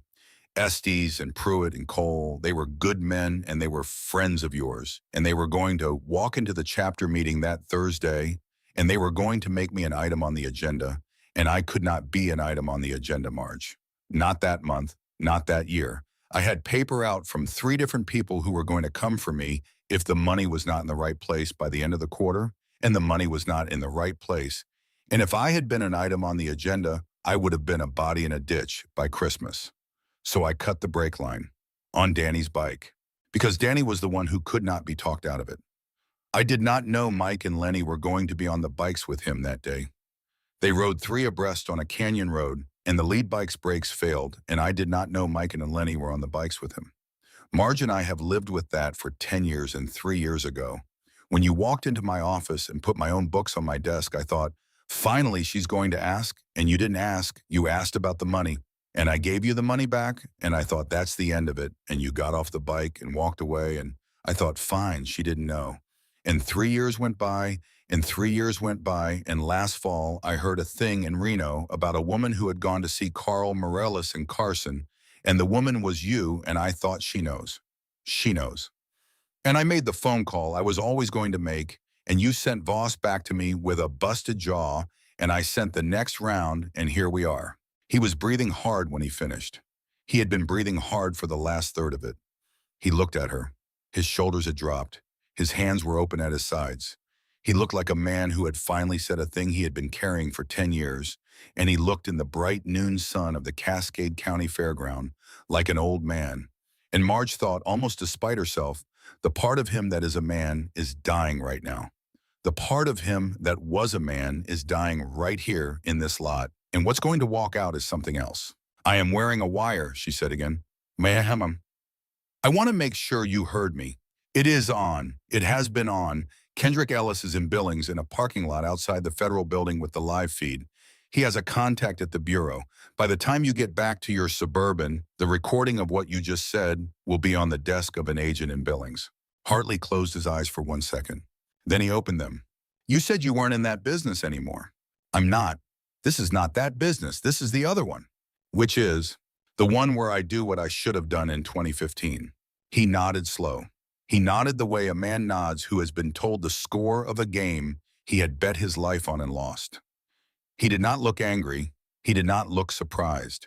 He looked for the first time in the conversation like a man who had been tired for a longer time than he had let himself notice, and who was at the end of the road he had been driving since the canyon outside Carson, and who had known in some part of himself that he was always going to be at the end of this road and was at the end of it now. The man on his right reached into his jacket. A lot of things happened in the next 2 seconds, but they did not happen in the order anyone would later be able to reconstruct. The man on Hartley's right brought his hand out of the cabin. He had a pistol in it. He brought it up. The woman on the roof of the rodeo shed, who had been waiting since 5 in the morning for somebody to make a move, took the shot, but she did not take it at the man. She took it at the asphalt 3 feet in front of him, and the chip and crack of the asphalt under his foot stopped him. For the half second it took the other woman on the roof to come down off the ladder behind the shed with a baton and put the man face down on the lot. 2 of the women in the horseshoe were already off their bikes and moving. The second man went down to a knee with his hands up. The third man tried to back toward the Suburban and got cut off by a woman who had been crouched behind the rear wheel of the lead bike in the horseshoe for the last 40 minutes. The doors of the Tahoe opened. 3 more men got out of the Tahoe. The 2 women on the roof of the rodeo shed put rounds into the asphalt in front of the Tahoe, 1 round each, and the three men got back in the Tahoe and they shut the doors. Hartley had not moved. Marge had not moved. The whole thing took less than 15 seconds. When the dust had settled, four men were on the ground or on their knees in the middle of the lot with their hands behind their heads. Three men were sitting in a Tahoe with the windows up. The two SUVs were sitting where they had stopped. 26 bikes were sitting in a horseshoe at the back of the lot. 8 women were on the roof of the rodeo shed. 3 women on the perimeter were now closing in behind the Tahoe. And Ray Hartley was standing in the middle of the Cascade County Fairground South Lot with his hands at his sides looking at a woman he had once watched put him on the floor of a clubhouse in front of 40 people. "Marge," he said. "Don't." "What now?" "Now you sit down on the asphalt. Now your men in the Tahoe get out of the Tahoe with their hands up. Now we wait for the sheriff.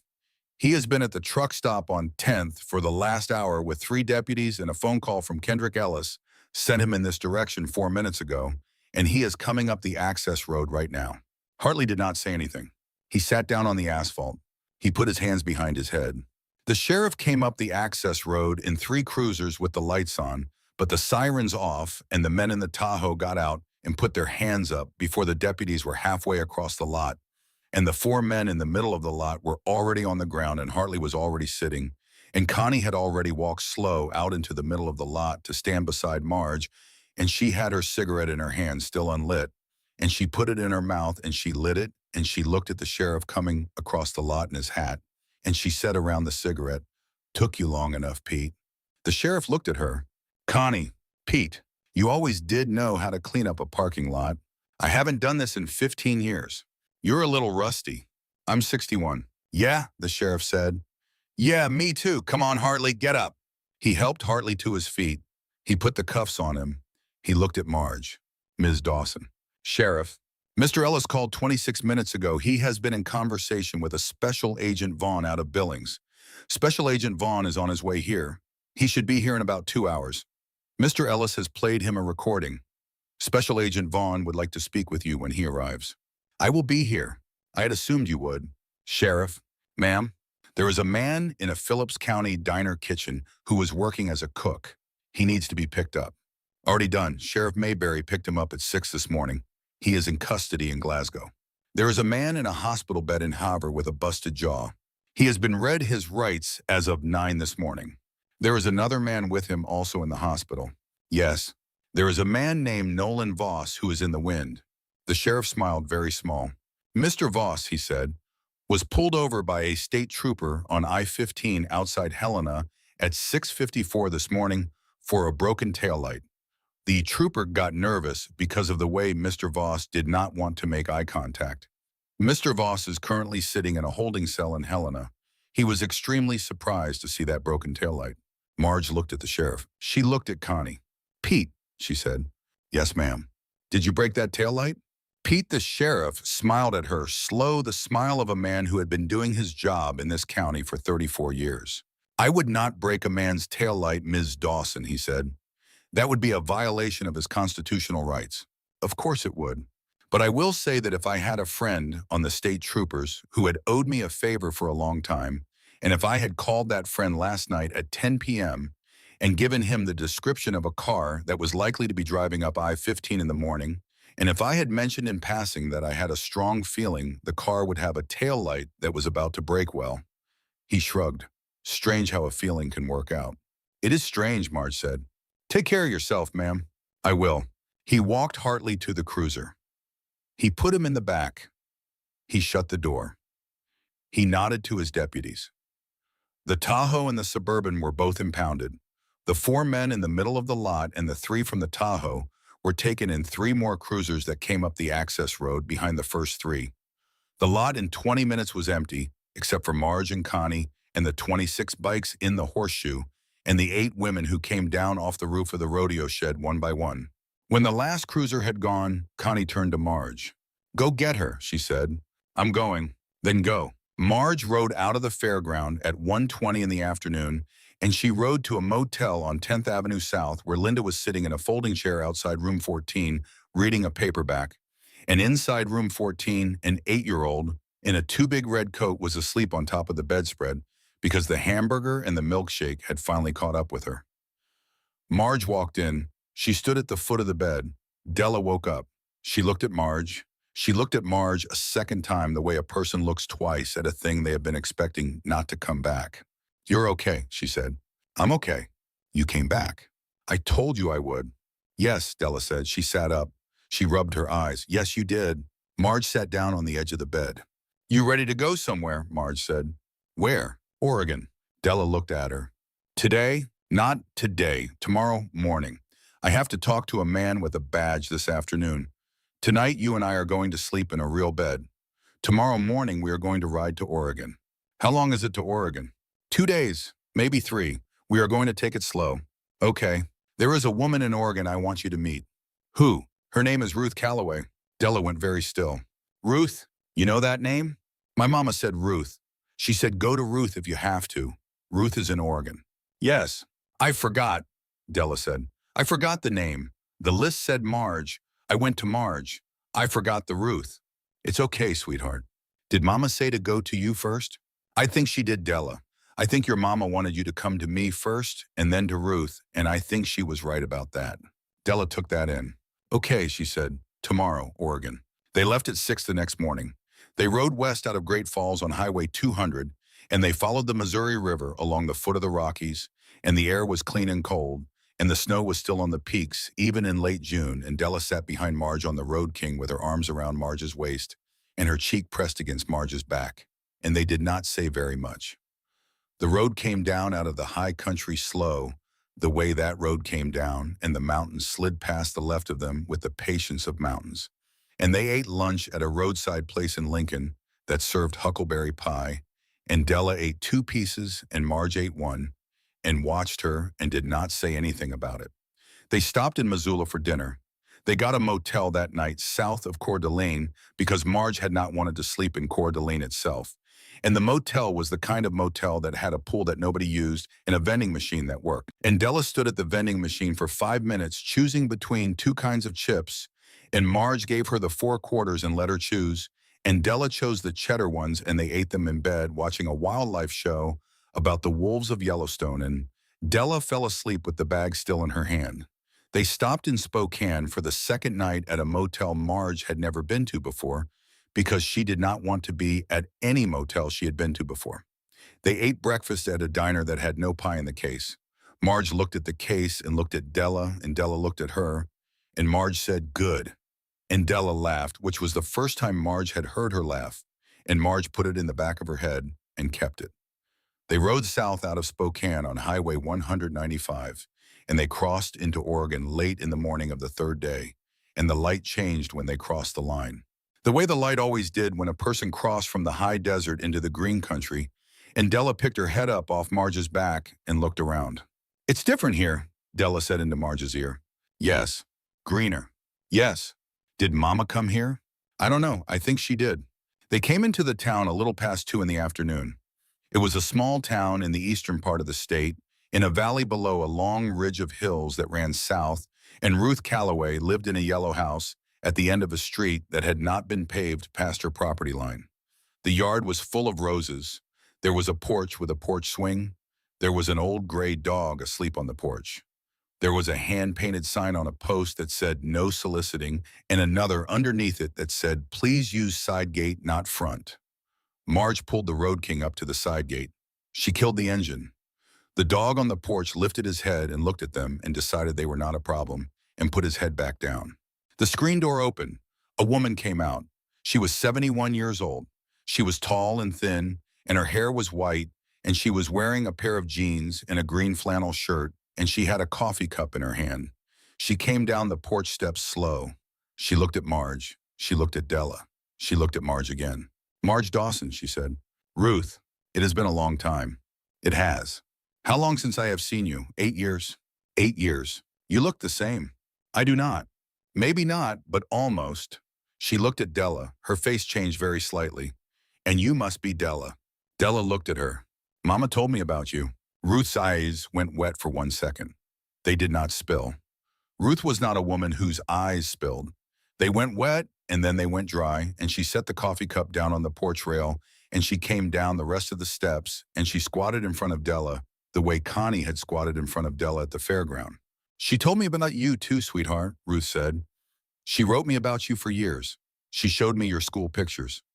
I have a folder in my kitchen drawer with 11 of your school pictures in it, from kindergarten through second grade. The one from second grade is my favorite. You had a missing tooth. On the bottom. On the bottom. I remember. I have not stopped looking at that picture since February. Della did not say anything. Ruth held out her hand. Della took it. Ruth straightened up slow. Come inside, Ruth said. I have cookies. She took Della inside. Marge stood by the bike for a second. She looked at the yard. She looked at the roses. She looked at the dog who had now decided to come down off the porch and was nosing his way over to her at the slow, patient pace of an old dog who knew where he was going and was not in a hurry to get there. He nudged her hand with his nose. She rested her palm on the top of his head. They stood there together for a minute, the muscle and the woman in the front yard of a yellow house in a small town in eastern Oregon. She went inside. Ruth's house smelled like coffee and like the lavender Ruth grew along the south side of the porch. The kitchen was bright. There was a plate of oatmeal cookies on the table. Della was already eating one. Ruth was at the counter pouring coffee. Sit, Ruth said. Marge sat. Ruth put 2 mugs of coffee on the table. She sat down across from Marge. She looked at Della, who was on her 3rd cookie. Della, honey, Ruth said, when you finish that cookie, will you take Rusty out into the yard? He needs the walk, just to the back fence and back. He will go with you. He is the laziest dog in 3 counties, but he likes a slow walk before lunch. Della looked at Marge. Marge nodded. Della finished the cookie.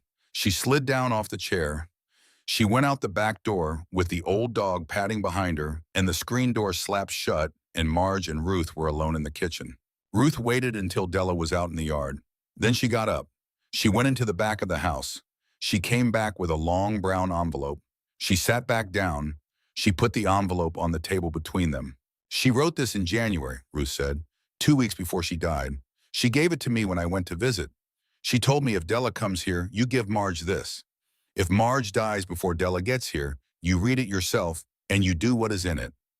If Della does not come, within the year you find Marge yourself and you give it to her. She said she did not want me to mail it. She said it had to be in person. She said Marge would need to hold it in her own hand. Marge looked at the envelope. Her name was written on the front. In the handwriting she had read for the 2nd time in 3 days. The same square crossbar on the T. The same long loop on the Y. The same blue ballpoint pen. She picked it up. She did not open it. You want me to leave? Ruth said. No. You sure? Stay, Ruth, please. Ruth nodded. She did not say anything else. Marge opened the envelope. There were 3 sheets of notebook paper inside folded in thirds. She unfolded them. She laid them flat on the table. The handwriting filled both sides of all 3 sheets in a hand that had gotten thinner toward the end, but had not lost the shape of itself. Marge, I have been trying to write this letter since 2017, and I have not been able to find the words, and so I am going to stop looking for them, and I am going to just say what is true, because the doctors have given me 4 months at the outside, and I do not have time to find words anymore. Della is yours. I knew when I left Reno in October 11 years ago. I knew on the bus, and I knew in the bus station in Sacramento, and I knew when I missed my period in November. I went back and forth on it for 2 months. I was 20 miles from your address on December the 18th with a tank of gas, and I was going to come and tell you, and I sat on the side of the highway for an hour with the engine off, and I thought about it, and I drove home. I'm going to try to tell you why. You loved me. I knew that. I loved you. You knew that. We were both bad at saying it, but it was not a thing we had to say. But Marge, I had grown up in that life. My daddy had been in that life. My mama had stayed up nights, and I had stayed up nights with her from when I was 6 years old, listening for the sound of a bike in the driveway that did not always come. I had buried 2 of my daddy's friends by the time I was 9. I had watched my mama get cancer when I was 14, and she had not told my daddy, and she had died in a chair in our front room because she was afraid of how he would look at her if she said the word out loud, and when I was 16, I had said no. No more of this. And I had taken the bus to Sacramento, and I had started over. And I came back 10 years later. I came back because I missed you. I came back because you were the only person I had ever wanted in a way I did not know how to put down. I came back to Reno, and I came to your bar, and I sat at your table, and I went home with you, and I stayed 3 weeks, and they were the best 3 weeks of my life, Marge. And then I left because I knew in the third week that if I stayed, I was going to be my mama in that chair. I was going to be staying up nights listening for the bike. I was going to be saying the word cancer in a chair in a front room with the door shut. I was going to be that woman, and I had spent 10 years not being that woman, and I knew I would not survive being her again. I left without telling you why. That was the worst thing I have done in my life. I am sorry, Marge. When I knew Della was yours, I had a decision to make. I made it. I made it badly, and I made it for the wrong reasons, and I have lived with that since 2017. The decision was, I am not going to tell her where you are. I am going to raise her clean. I am going to keep her away from the bikes and the bars and the clubhouses and the men who carry guns to the grocery store. And I am going to give her the life my mama could not give me. And I am going to do it alone because that is what I know how to do. I did it. For 9 years, I did it. And then the cancer came, the same cancer that came from my mama. And I sat in the chair in the front room in Reno. And I thought, who is going to stand between this child and the world when I am gone? Who is going to stand between her and every bad thing that wants to happen to a girl with no one? Who, Marge? And I knew the way I had not let myself know for 9 years. The person who is going to stand between Della and the world is the same person who would have stood between me and the world if I had let her. The person who is going to stand is you. I am sorry I did not let you stand. I was a coward about it. Della said once that you can forgive a person for being a coward about love. I have been waiting to find out if she was right. She is yours, Marge. Her birthday is October the 14th. She is allergic to penicillin. She is afraid of moths because of a thing that happened when she was 4 that I will not put in writing because I do not want her to know I knew about it, and she will tell you about it herself one day when she is ready. She likes oatmeal cookies and not chocolate chip. She does not like meat with bones in it. She sings in the bath when she does not know anyone is listening. She is brave the way her mother was not. Take care of her, Marge. I should have let you take care of me. I love you. I have always loved you. I am sorry it took dying for me to be brave enough to write it down. Shelley. Marge laid the letter flat on the table. She did not move for a long time. Ruth across the table did not move either. After about a minute, Marge picked up the letter. She folded it carefully along the same creases Shelley had folded it on. She put it back in the envelope. She held the envelope in both her hands for a second. Then she set it on the table and she put her palms flat on the table on either side of it. Ruth, she said. Yes, I'm going to need a minute. You take a minute. Marge took the minute. She took 2 minutes. She did not cry. She was not in that hour in that kitchen a woman who could cry. She had done her crying a long time ago in private places, and she did not have crying available to her anymore in front of another person. But she sat with her palms flat on the table, and she breathed in and out, in and out. And somewhere inside her, something that had been sitting twisted for 10 years, let go, and Ruth across the table watched her without watching her, and the screen door slapped open, and Della came back in with the dog padding behind her. He pooped, Della said. That happens, Ruth said. In the back corner. I did not know where to find a bag. There is a bag in the drawer by the back door. I will get it in a minute. Okay. Della looked at Marge. She looked at the envelope on the table. She looked at Marge again. She did not ask. She was 8 years old.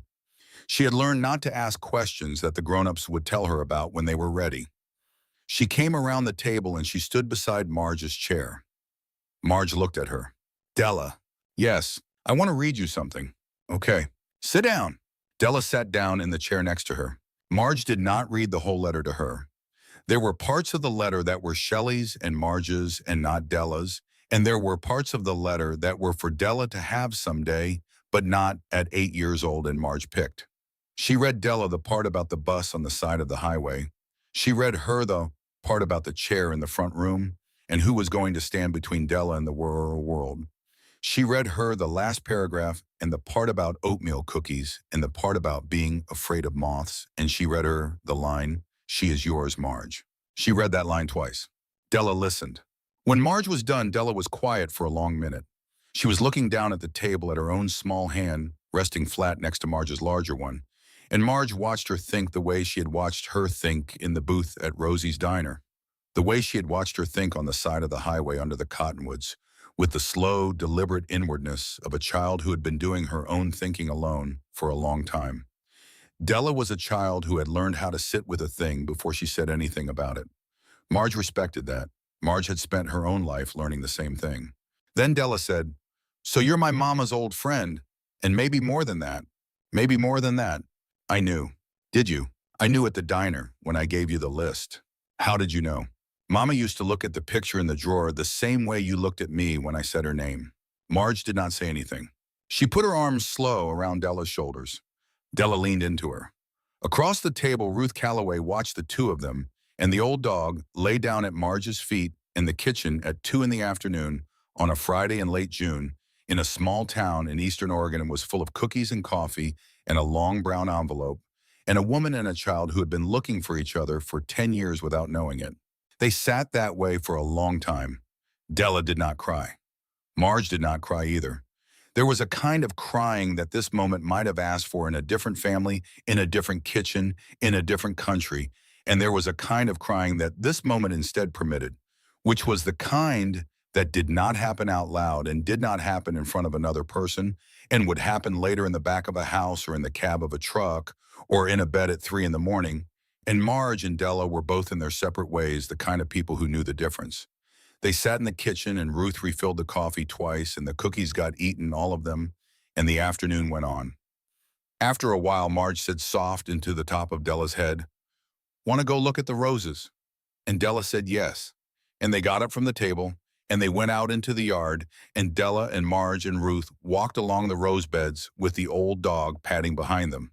And Ruth named the roses one by one, the way Ruth named everything that grew in her yard, and Della listened, and the sun came down through the rose leaves in the way it came down in late June in eastern Oregon, and the long Friday turned into the long evening. They stayed 3 weeks at Ruth's.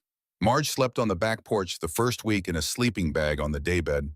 Ruth kept out there for grandchildren because she did not want to assume anything. Ruth, on the morning of the 8th day, said, "Marge Dawson, you are sleeping on my back porch for no reason at all. There is a guest room. Use it." Marge used it. Della had her own room down the hall with a window that looked out on the rose bushes. Ruth taught her how to deadhead a rose. Della was very good at it. In the second week, a real estate agent in the next town called Marge back about a small place on 3 acres at the foot of the ridge with a barn that was good enough to keep the road king in and a kitchen that needed work but had a window that faced east. Marge drove out and looked at it. She put a deposit on it the same day. She came back to Ruth's and she sat on the porch with Ruth and Della, and she said, "I am buying a house 4 miles from here." Ruth nodded. Della looked at her. With a yard, with a barn, with a window that faces east. "Is the school close?" 8 miles, the bus comes to the road." "Okay." That was all she said. "Okay." Marge stayed in Oregon. Special Agent Vaughn in Billings took her statement on a Tuesday in July.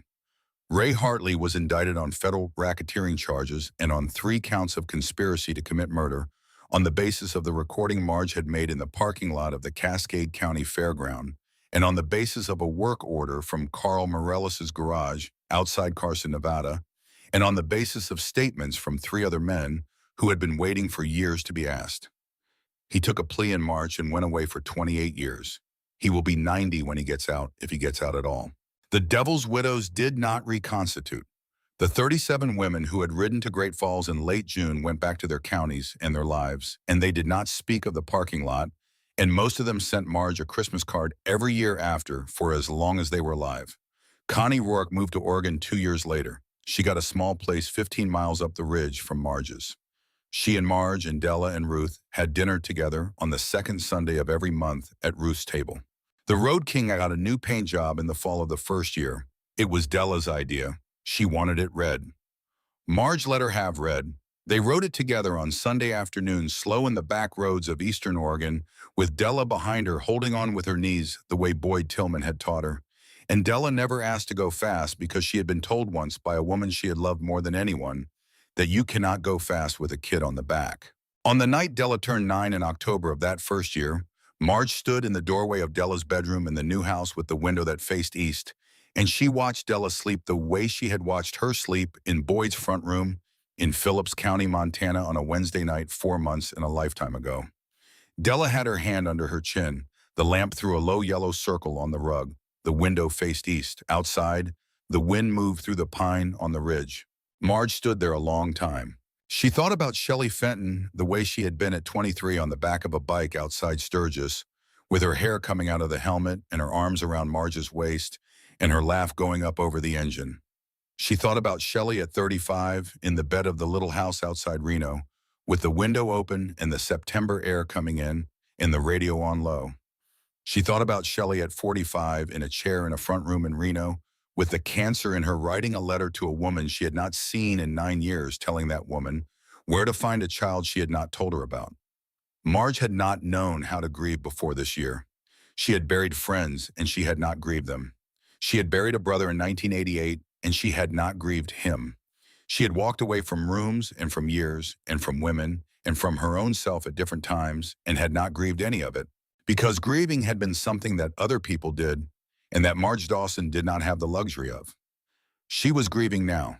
She was grieving Shelley Fenton 10 years late in a doorway in Eastern Oregon, while a child who was the proof that Shelley had loved her slept 3 feet away with her hand under her chin. The grief was not a wave. The grief was a low, quiet thing that sat in her chest the way a stove sits in a corner of a kitchen, warm, not loud, present, and it had been there since the kitchen at Ruth's 3 months ago, and Marge had a feeling it was going to be there the rest of her life, and she had decided somewhere in the last few weeks that she could carry it, that she was going to carry it, that a person who carried a grief like that was a person who had loved, and a person who had loved was a person who had been worth something. And Marge Dawson at 54 had decided that she was a person who had been worth something, and she did not need to keep arguing with herself about that anymore. Somewhere far back in her head, and in the place where she kept the things she did not say out loud, she thought of a slice of apple pie on a counter in a diner outside Havre, untouched, sitting under the warm light of the pass-through, getting cold while two old men in a window booth went on with their conversation, and a waitress named Rosie wiped down the menu rack at the register, and a child she had not yet known was hers sat in the back booth and decided, for reasons Marge would never fully understand, that the dangerous-looking woman in the leather cut at the counter was the woman she had been told to find. The pie had been the last slice in the case. Marge had not eaten it. She had walked out the door instead, and she had walked out into the rest of her life, and the rest of her life was sleeping with one hand under her chin in a bedroom in Eastern Oregon. And Marge Dawson, who had been on the road for 30 years, finally on a Tuesday night in October in a small house at the foot of a ridge 4 miles from a yellow house with roses, came home.